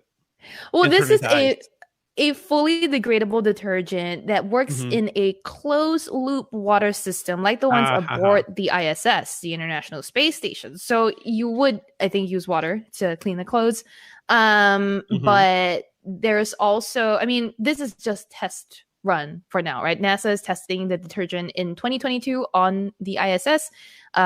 It's calling this test Mission PG Tide. I don't know what that's a reference to, if anything. But it will also gauge the ingredient stability in space, as well as the effectiveness of stain and odor removal. Interesting. So we'll see. I mean, look. And this is a closed system too. Yeah, astronauts. This is a closed system too. So this stuff has to be like cleaned and reused too. So I don't know. It could. Yeah, and you said how to dry the clothes, right? Like, do we throw a line out the window? No. I'm joking because they would just immediately freeze. Yes. Yeah. Yes. But other studies are in the works, and they will explore the possibility of a washer-dryer combo that could be used for things like Moon and Mars missions. We'll see. But that was a very interesting hit this week in a very kind of wild week, right? We're in our fun stories mode right now. We're in the fun stories zone right now, but it has been kind of a week. I know you were a little bit on vacation earlier this week or on time off, and I don't know if you did any Prime Day shopping, Devin? No, not really. Yeah, I did because I'm a sucker. It's a big thing for us, and I know people have been talking about this. It is a big thing for tech sites because you could get affiliate revenue and stuff from that. Hey, that's if you want sites like Engadget and others to survive, like that is unfortunately like one of the ways we could do it right now. I don't have to like it though, man. It is it is kind of sad sometimes. Yeah, we will be fully transparent with you here. At least personally, I do hate that I give so much money to Amazon, especially on things like Prime and I still order a lot of Amazon stuff. I'm just saying, like this holiday is particularly weird. Yeah, this Prime Day itself, this event, it is a created thing. It's completely manufactured to make money, and I obviously it's a little silly. But anyway, if you guys bought something fun, let me know. Guess what I bought? What did you buy? I bought a Tamagotchi and a Digimon for about $10 each. Oh man. And that's gonna be, you said you were gonna start gaming this year. That's just gonna be all you do, because I know you, Sherlyn. You're gonna sit there and just like beep beep beep your Tamagotchi, clean poop and clean poop. I might train my Digimon, but with my past history with Digimon, all I got were the shit monsters, so unfortunately. But yeah, we'll see. Other fun stories, there's a new show coming to Netflix that you'll probably like. It is called Sexy Beasts. It is called Sexy Beasts. It is a show about putting people in elaborate prosthetics and makeup and having them go on blind dates together. So how excited are you for this show, Sherlyn? I've already seen a version. Yeah, you've seen the British one. This is based on a BBC 3 show from 2014. I mean, I'm excited. I love it. I love all the ones that I've seen were completely ridiculous. But I like the concept, right? And Netflix has done these concept dating shows for a while now, where it's like Love Is Blind and a whole bunch of other ones. Yeah, The Circle. Would you like this person if their face was just a chimpanzee or a shark or an alien creature? Would you still be into them? And the answer is not simple at all. Jesus Lord, the faces on this trailer we're looking at. I don't know where this trend is going to go, by the way. Like, how elaborate are these reality dating shows going to go? Like, this person is trapped on a burning building. Do you like them enough to save them from the burning building? You know, they're being held captive by a Bond villain. Would you like to have a first date? I don't know. That would actually be a fun show to watch. I am here for the wild dating shows. I will watch. I watch a lot of dating shows already. So so that was another piece of fun news this week to, I guess, lighten up what was otherwise a pretty busy, intense week. Crazy week. Sexy Beast coming soon. July 21st. Let's move on. We could do some Q&A afterwards. Yeah. Let's move on to what we've been working on. I don't know what's up yet. I may have some follow-ups to the Microsoft news. The Vive Focus 3, the new standalone headset from HTC Vive. That is, reviews are out for that now. I just got one in a little late, so I'll be playing around with that for a bit, see how that works. And also the Vive Pro 2, I got shipped that late as well, so I'll be working on a review with that. So I'm going to be VR heavy for a little while. What's up with you, Sherlyn? Lots. This week we published some of the reviews I've been working on for a while. The HP Elite Folio review is up. My OnePlus Nord N200 review is up. In addition to this week being a Windows week, we also had, briefings and whatnot. And there's more to come, right? MWC might not be really taking place, but companies are still releasing news tied to that event. So next week is going to be pretty MWC announcement heavy. I encourage you guys to stay tuned to Engadget.com for that, or just, listen to this podcast where we give you the rundown. And also, speaking of MWC, Samsung on Monday is hosting an MWC event. It's already announced, and it will show off the new watch experience, which we've already sort of talked about when they announced it at Google I/O. This is going to be the new Wear OS. I can't wait to see what it looks like. I hope they show a lot more. I hope they show us a device. I still have no idea what to expect, but next week's going to be pretty crazy. You guys pray for all of us. Oh boy, pray for us. Pray for Mojo. Yes. Let's move on to our pop culture picks. What is up with you this week, Sherlyn? Okay, so I have 3 entertainment picks, and number one is something that I've been trying to low key keeping to myself for a while now, because I'm like, it's so good, but I don't want to tell anyone about it. But so I spotted this TV series called Manifest on Hulu a while ago. Oh my God. It's okay. Yes. It was it was live back then. It was still airing. It was like the current season only, and then now Netflix has it on. All the older seasons are on Netflix too. So go ahead, Devinder. Shade. Throw all your shade. No. I've read that Manifest has become really, really popular since it hit Netflix. But also, this show was like, we saw so many like post-loss, like weird mystery shows. We were talking about this last week. Yeah. How is this? How does this compare to Fringe? How does this compare to like good sci-fi that you like? Yeah, it's exactly like those post-loss shows that we were talking about last week, and I absolutely love it. I mean, okay, look, Josh Dallas. I love that he's in something other than Once Upon a Time. Josh Dallas is the main dude who acts as Prince Charming in Once Upon a Time. Yes, I love him in this. I remember. Mm-hmm. Yes. I love him in this. He always plays these like good husband, good father types, at least in the 2 shows I've seen him in. He also looks a lot like former Bachelor Sean Lowe, and they all both give off big good dad vibes. Not daddy, but just good dad vibes. Good dad. And he plays that character super well in this show. The mystery is really cool. The sort of the mythology that they're building out is really intriguing as well. Now, here's the premise. In Manifest, a flight takes off on April 2013 and disappears. 5 years later, it lands, and none of the passengers have aged a day, but they do start displaying new abilities. It just mostly, they seem to be getting psychic warnings. The idea from the 4400. Did you ever watch the 4400? It's based. I have seen the 4400 again. Yes. Yes, exactly. Except for we're starting with a flight of 191 passengers first. Different number. Okay. Yeah, different number. But then they and no spoilers, but there's more. There's just more. Anyway, if you like the 4400 in a more modern setting with some characters who are insanely amped up for some reason, check it out. Sure. You know they're rebooting the 4400. That's going to be exciting. I want to see what that's going to look like. Yeah. So if you like, if you want like a good mystery sci-fi show, by the way, folks, check out the 4400. It's a little bit X-Files-y. It's a little bit X-Men-y at times too. So yeah, it's really good. I love that. Anything else? Now, I have two other recommendations. They're kind of related to each other. And this one is also not surprising to anyone. I saw 2 weeks ago Bo Burnham's Inside. Yep. It's a comedy special on Netflix. It's wildly depressing, but also insanely good. It's not my usual style of stand-up, and I will get to that in a little bit. Bo Burnham is more of a musical stand-up guy, and so he writes funny songs and he performs them.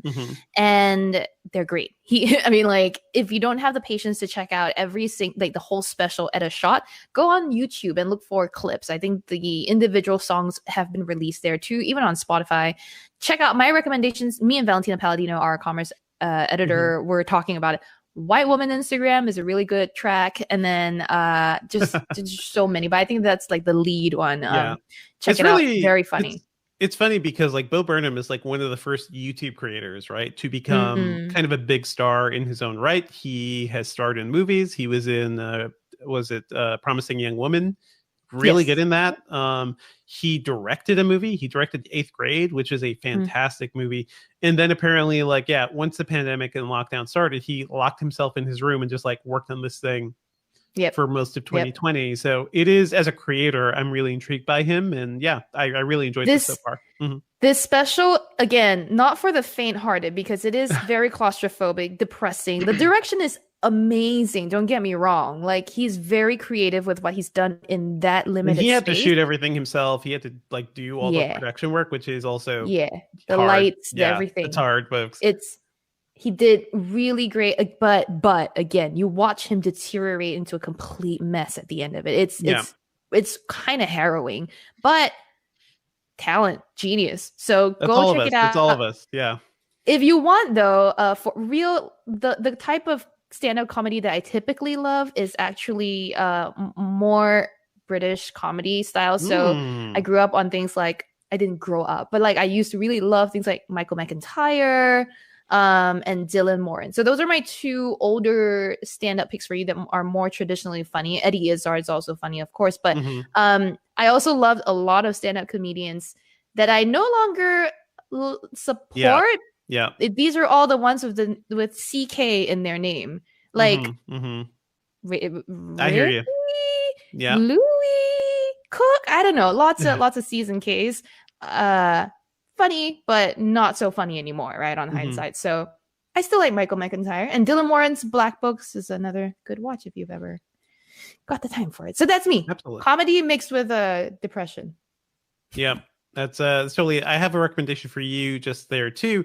I want to shout out the Underground Railroad once again. I think I mentioned it before, but this is the Barry Jenkins show adapted from the Colton Whitehead book about a young slave girl who has managed to run away from her plantation, but also it's a world where there is an actual literal train, moving Black people from the South and to safety throughout America. I've watched like half of the season now, and just have to say, like, it is another harrowing thing to watch, but I think it is really, really interesting and so well made. It is sort of like one of these Southern slave stories, but with like a magical realism tinge to it as well. So there is a lot going on, and I really like all the lead actors. I like Thusu Mbedu, who plays the lead Cora. Joel Edgerton, an actor I've always really enjoyed. He plays this like very dogged slave catcher who is like out to catch her. And also we get to learn more about him. I honestly don't care too much about that character, but you get to see how his perspective interplays with Cora, and it is just so beautiful. The music is incredible, and I think it is worth the experience, but it's a harrowing watch. So I've been like piecemeal, basically watching a piece at a time. I think it's something everybody should see, though, because it also can give you a lot of good perspective into what's going on today in America. It's basically a work of art. So please watch that. Something a little lighter that I actually just binged last night and want to recommend to you, Sherlyn, is the HBO Max show called Starstruck. Have you heard about this? Okay. I think This I've is a seen show. it. You've probably, I don't know. I don't know if you've seen it, but No, as in I've seen the thumbnail for it. Go ahead. yeah, this stars and is created by stand-up comedian Rose Matafeo. I believe she's a Kiwi. She's from New Zealand. This is sort of like the Before Sunset and Sunrise series. So it's a rom-com series about a normal kind of like flaky 20-something girl who, is just living a pretty carefree life. She ends up hooking up with a guy who turns out to be a very famous movie star. And that is the like I've seen the trailer. Yeah, it's a good trailer. And the star is played by Nikesh Patel, who is also excellent in the show too. So it is sort of like that weirdness of what happens when like a normal person somehow gets into a relationship. And it's not even quite a relationship, but a normal person like basically gets together with a very, very famous person. But that's not all it's about. Because I'm like halfway, it's only 6 episodes. They're really short too, so you can watch the whole season in like 2 hours, I think. But it's not like they immediately get together. It's not like they immediately become boyfriend and girlfriend. There's like a lot of rocky stuff to it. So they end up meeting in different seasons. So the first episode is on New Year's Eve, and then we see spring, then we see summer. So it does remind me of the amazing Richard Linklater films like Before Sunrise and Sunset, because those always took place a decade from each other, of this like relationship of people not quite connecting at the right time. It is sweet. It's funny. It's definitely raunchy. I think it's a ton of fun. And also, I think Rose Matafeo is fantastic. Like, she is hilarious. And yeah, she has a body type that you don't normally see starring in a rom-com either, right? She's a little curvier than your average HBO star. So I appreciate all that. She's hilarious. The show is really good. Check it out. It is a good follow-up if you followed my previous suggestions to see We Are Lady Parts or Hacks on HBO. Great comedy series, so check it out. Nice. I think we can wrap it up, Sherlyn, and let me actually... you need to pick up for the... Yeah, I need to add that to the beginning. I'll do that. I'll do that later. Let's do that after the outro. Okay, so we'll do that, and also, and then can you just mention the review at the end of your outro then, or the interview at the end of your outro? Yeah, I'll do that. Okay. Just for the people who are watching and are confused, what the Windows 11? Why is there no Windows 11? We're wrapping up. We'll get back to Q&A after this, so stick around. Also, if you're waiting for the Windows 11 like announcement you to start, rewind. That was a while ago. Yeah, that was like 11 a.m. Eastern time. And so what was it? West Coast? It must have been like 8 a.m. West Coast. It was 8 a.m. Yeah. So yeah, like roll back on this video, go all the way back to the beginning, or maybe start like 15-20 minutes in. You'll find what you're looking for there. All right, now don't be confused. I'm going to do a quick outro recording, but we're going to stick around after this to answer your questions. Okay. Let me just do the lead out once you're done, Shirley, okay? So I'll just drop that. So I won't do it, and you want to do the lead out. Okay, cool. Yeah. Okay. Ready, Ben? Yeah. Well, that's it for the episode this week, everyone. Thank you, as always, for listening. Our theme music is by game composer Dale North. Our outro music is by our very own Terrence O'Brien. You can find Devindra online at Devindra on Twitter, and at the /filmcast reviewing movies at /film.com. Send me your favorite tracks to work out to on Twitter. I'm at Sherlyn Lowe. God knows I need them. Email us your thoughts and feedback at podcast@engadget.com. Leave us a review on iTunes and subscribe on anything that gets podcasts, including Spotify. And stay tuned for our Ratchet & Clank Rift Apart interviews with game director Mike Daly and Mike Fitzgerald, core technology director at Insomniac Games. We had a lot of fun, so it's worth listening to. Okay, now can you put in a little bit for the intro? Sure. So I'll do an and stay tuned. Okay. Yes. And be sure to stay tuned to the end of the show for our interview with the Ratchet & Clank Rift Apart developers. I'm just going to say that. It doesn't need to be long. Yeah. And be sure to stay tuned to the end of this episode for our interview with some developers from Ratchet & Clank Rift Apart. Okay. Nice. Great. So Cool. All right, now we're looking at you, YouTube. We're looking at you in What's the up, live YouTube? chat. Okay.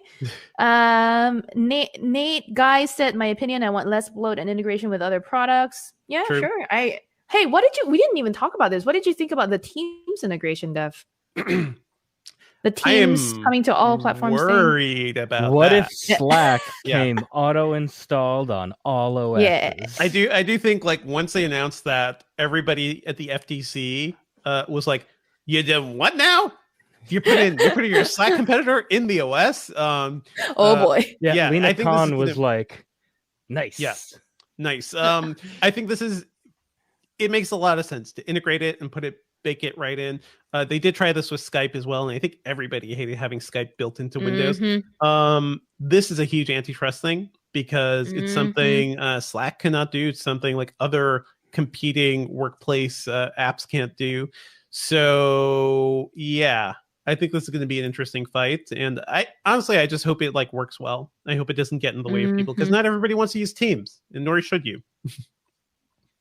I don't want to. A lot of people were like FaceTime. They were making FaceTime comparisons. I didn't understand that. I guess it's only because it's built into Mac OS or something in the same way. Well, it's sort of like the nice thing about FaceTime is like if you have an iPhone and somebody else has like a MacBook, you could still, it's like seamless. You hit a button, you're video chatting. And I think right now Windows does not have anything that's that seamless. So Microsoft needs to like build all this in. I could see that being useful, but also nobody's going to have Teams on their phone, unless they really, really like, I assume they're going to like launch like maybe a video conferencing app or something that uses the same interface.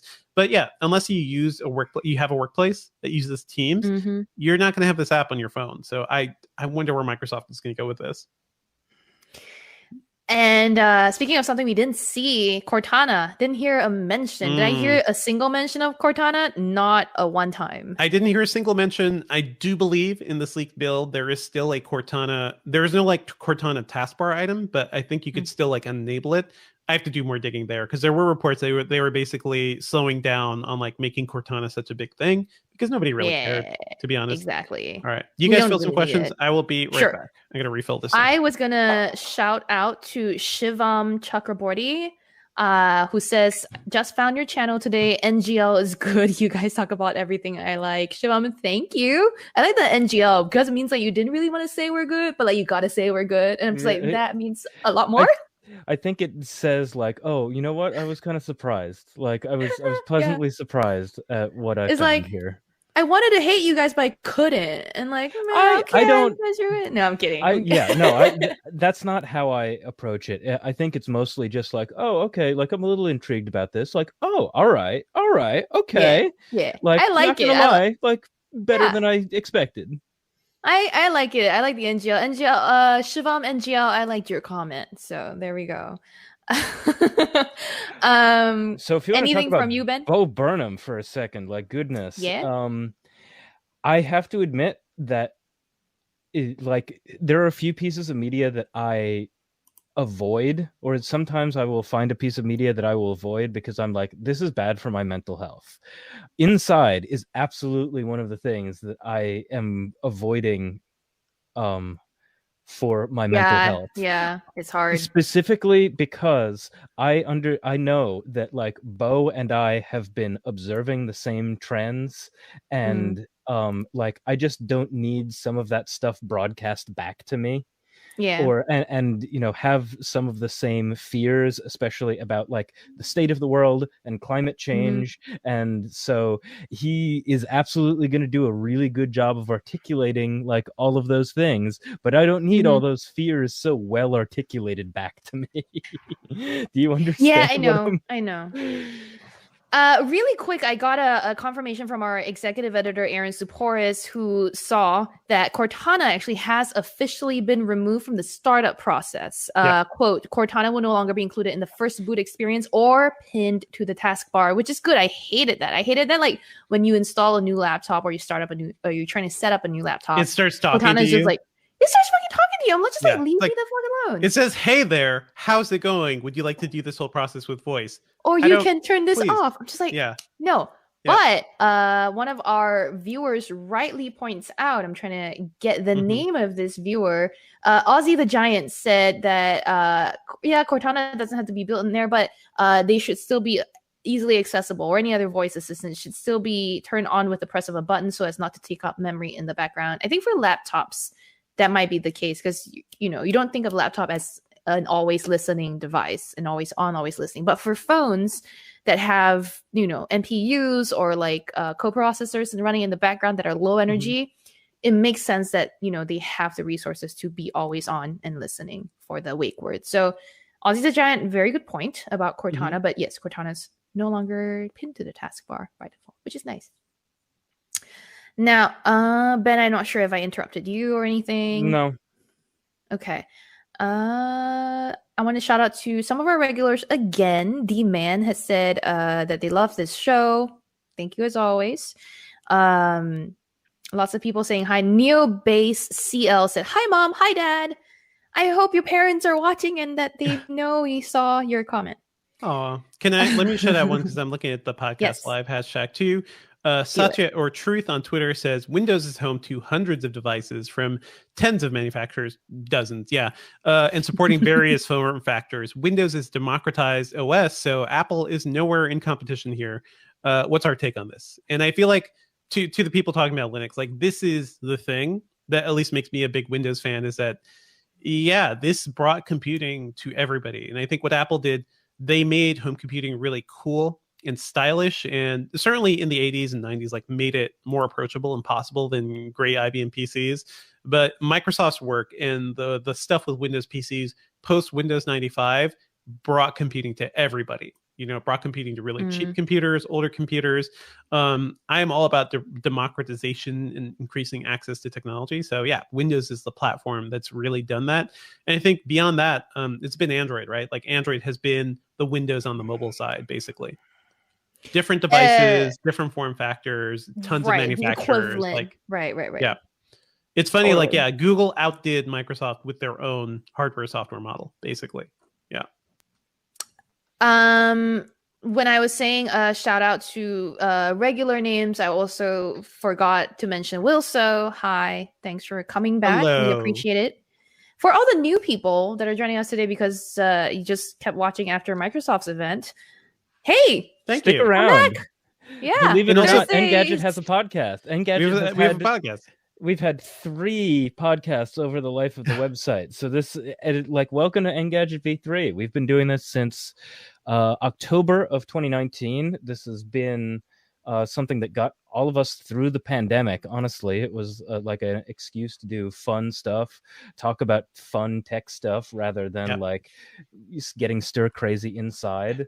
So welcome. This is welcome why I love podcasts. Welcome to Hitman. Welcome to Abhishek Anand. Welcome to Ethan L. Nguyen. I always mispronounce that. I think it's Nguyen. It's Ethan L. Nguyen. Excuse me. Also want to say shout out to everybody. If you're listening to us now, subscribe. Go to iTunes, go to your podcaster of choice, hit that subscribe button because it is super good for us. Like it helps the podcast survive. And leave us a review on iTunes because iTunes reviews, the land of podcasting is the Wild West. Nobody knows how to find shows or get recommended shows, but iTunes reviews are pretty much the gold standard. So that's why everybody tries to promote them, so please do it. Yeah. It's real silly. Eric Arguire and Jonathan Anderson, like you said, Hitman. So one user in the chat, Peter Galt, says, "Mark Dell, who even are you?" I believe that Mark Dell is an AI researcher. I believe that Mark Dell lives in the Midwest. I believe that Mark Dell is a British person who lives in the Midwest of the United States. But who is Mark Dell to us? The celebrity of our chat. Just a really engaged viewer. And you know what? there is nothing keeping you, Peter Galt, or anyone else from becoming the next celebrity of our chat. All you need to do is participate. We love talking to the chat. We can't always do it, again, because I want to make sure that the audio version of this podcast isn't just like listening to someone talk to the chat and not being able to interact. You know, imagine watching your favorite streamer, but like an old video of your favorite streamer. Like, part of the fun is being able to interact in that mode. But that's why we save things. That's why we have our Q&A times like right now. So, you know, if there's anything that you want to talk about, even if it's just like a buying guide sort of thing, if you're thinking about getting, you know, new headphones, new monitor, new something else, we can talk you through that too. Feel free to send us your questions at podcastengadget.com too. Yep. So a lot of the questions that we're getting are, again, like stuff I think we need to reiterate about Windows 11. We do not know exactly when it's coming out. I don't know if there's a set release date for when it's coming out. The general size of Windows 11, Dev, you said that the leak that you found was about 4 gigabytes, actually? Yes. Roughly? Yeah.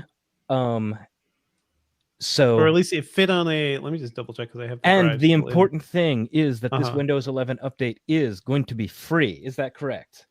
Double check that. According to the Windows PC, the Windows compatibility checker, yes, but I don't think has Microsoft officially confirmed that.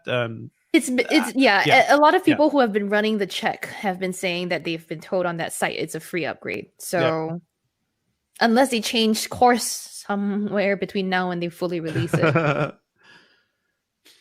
Definitely. And that link, you'll find that floating around. I tweeted that out earlier. It's all over the place. So to say it again, in the short version, we don't know when it's coming out. The size of Windows 11 is about 4 gigabytes. And also the upgrade is going to be free. That's all we know right now because it was literally just announced. Things are going to be coming out. There might be a little bit of information leaks. There's going to be official information from Microsoft in the coming, you know, definitely within the week. And there's going to be way more information within the next couple of months. That's all we can say now. We are not sitting on any information and being coy about it. That Let me literally... just... Point out, by the way, like I'm looking at the file here. The ISO file is 4.8 gigabytes, so I put it on an 8 gigabyte USB drive. Okay. That's how it was. Yes. The other thing is Windows 11 4.8. Okay. Yeah. 4.8 gigs. According to the FAQ page of Windows 11 on Microsoft's own website, again, around the timing, the upgrade rollout plan is still being finalized, but for most devices already in use today, Microsoft said it expects to be ready sometime in early 2022. This is, once again, for devices already in use today. According to some press releases we've already received from the likes of Acer, Dell, and HP, new Windows 11 laptops could be expected by the end of this year. Later this year is what they said, which means by the end of this year. Sooner is more likely. Maybe around the fall is when we've been speculating. Of course, Microsoft's most official word is sometime in early 2022. I think they're giving them a lot. They're giving themselves a lot of leeway here because development is hard during the pandemic. We're still it's still hard. Not everybody's back in the office, so you know it's going to take time. Totally. But again, check back to Engadget.com. We'll break all the news as we get it. We will share all the details with you.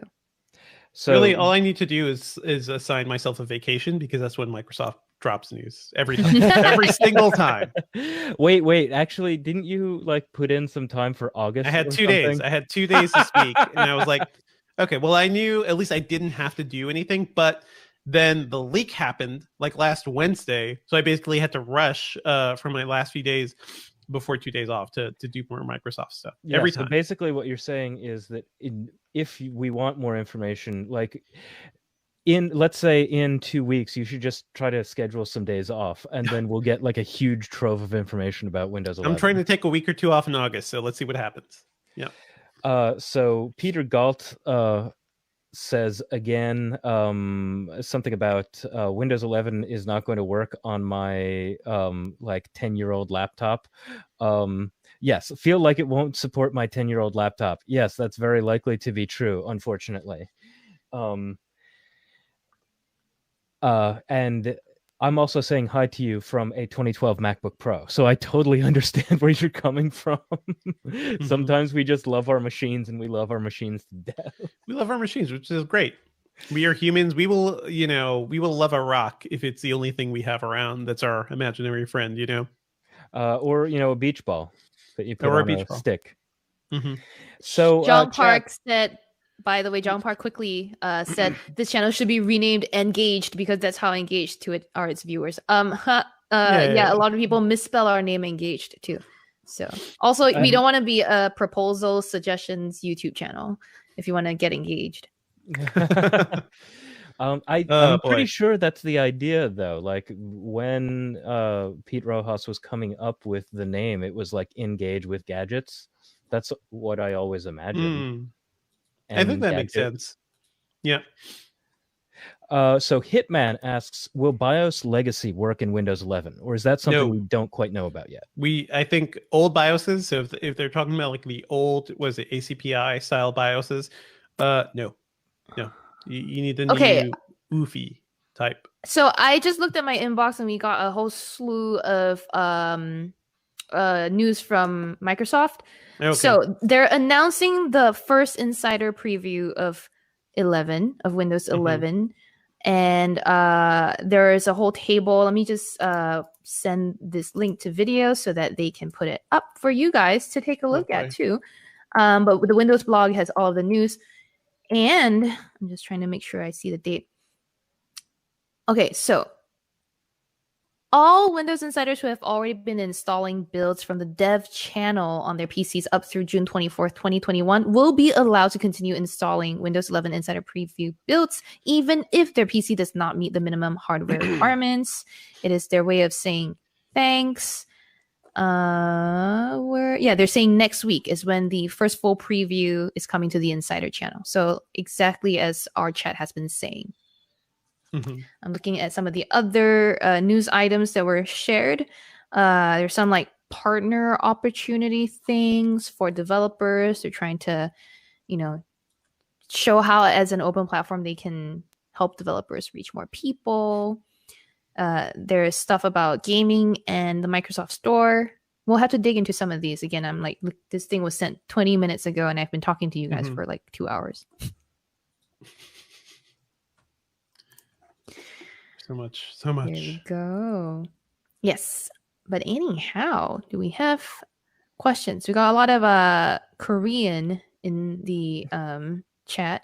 Got a bunch of Chinese earlier today too. Hey. Just talking about comments, yeah.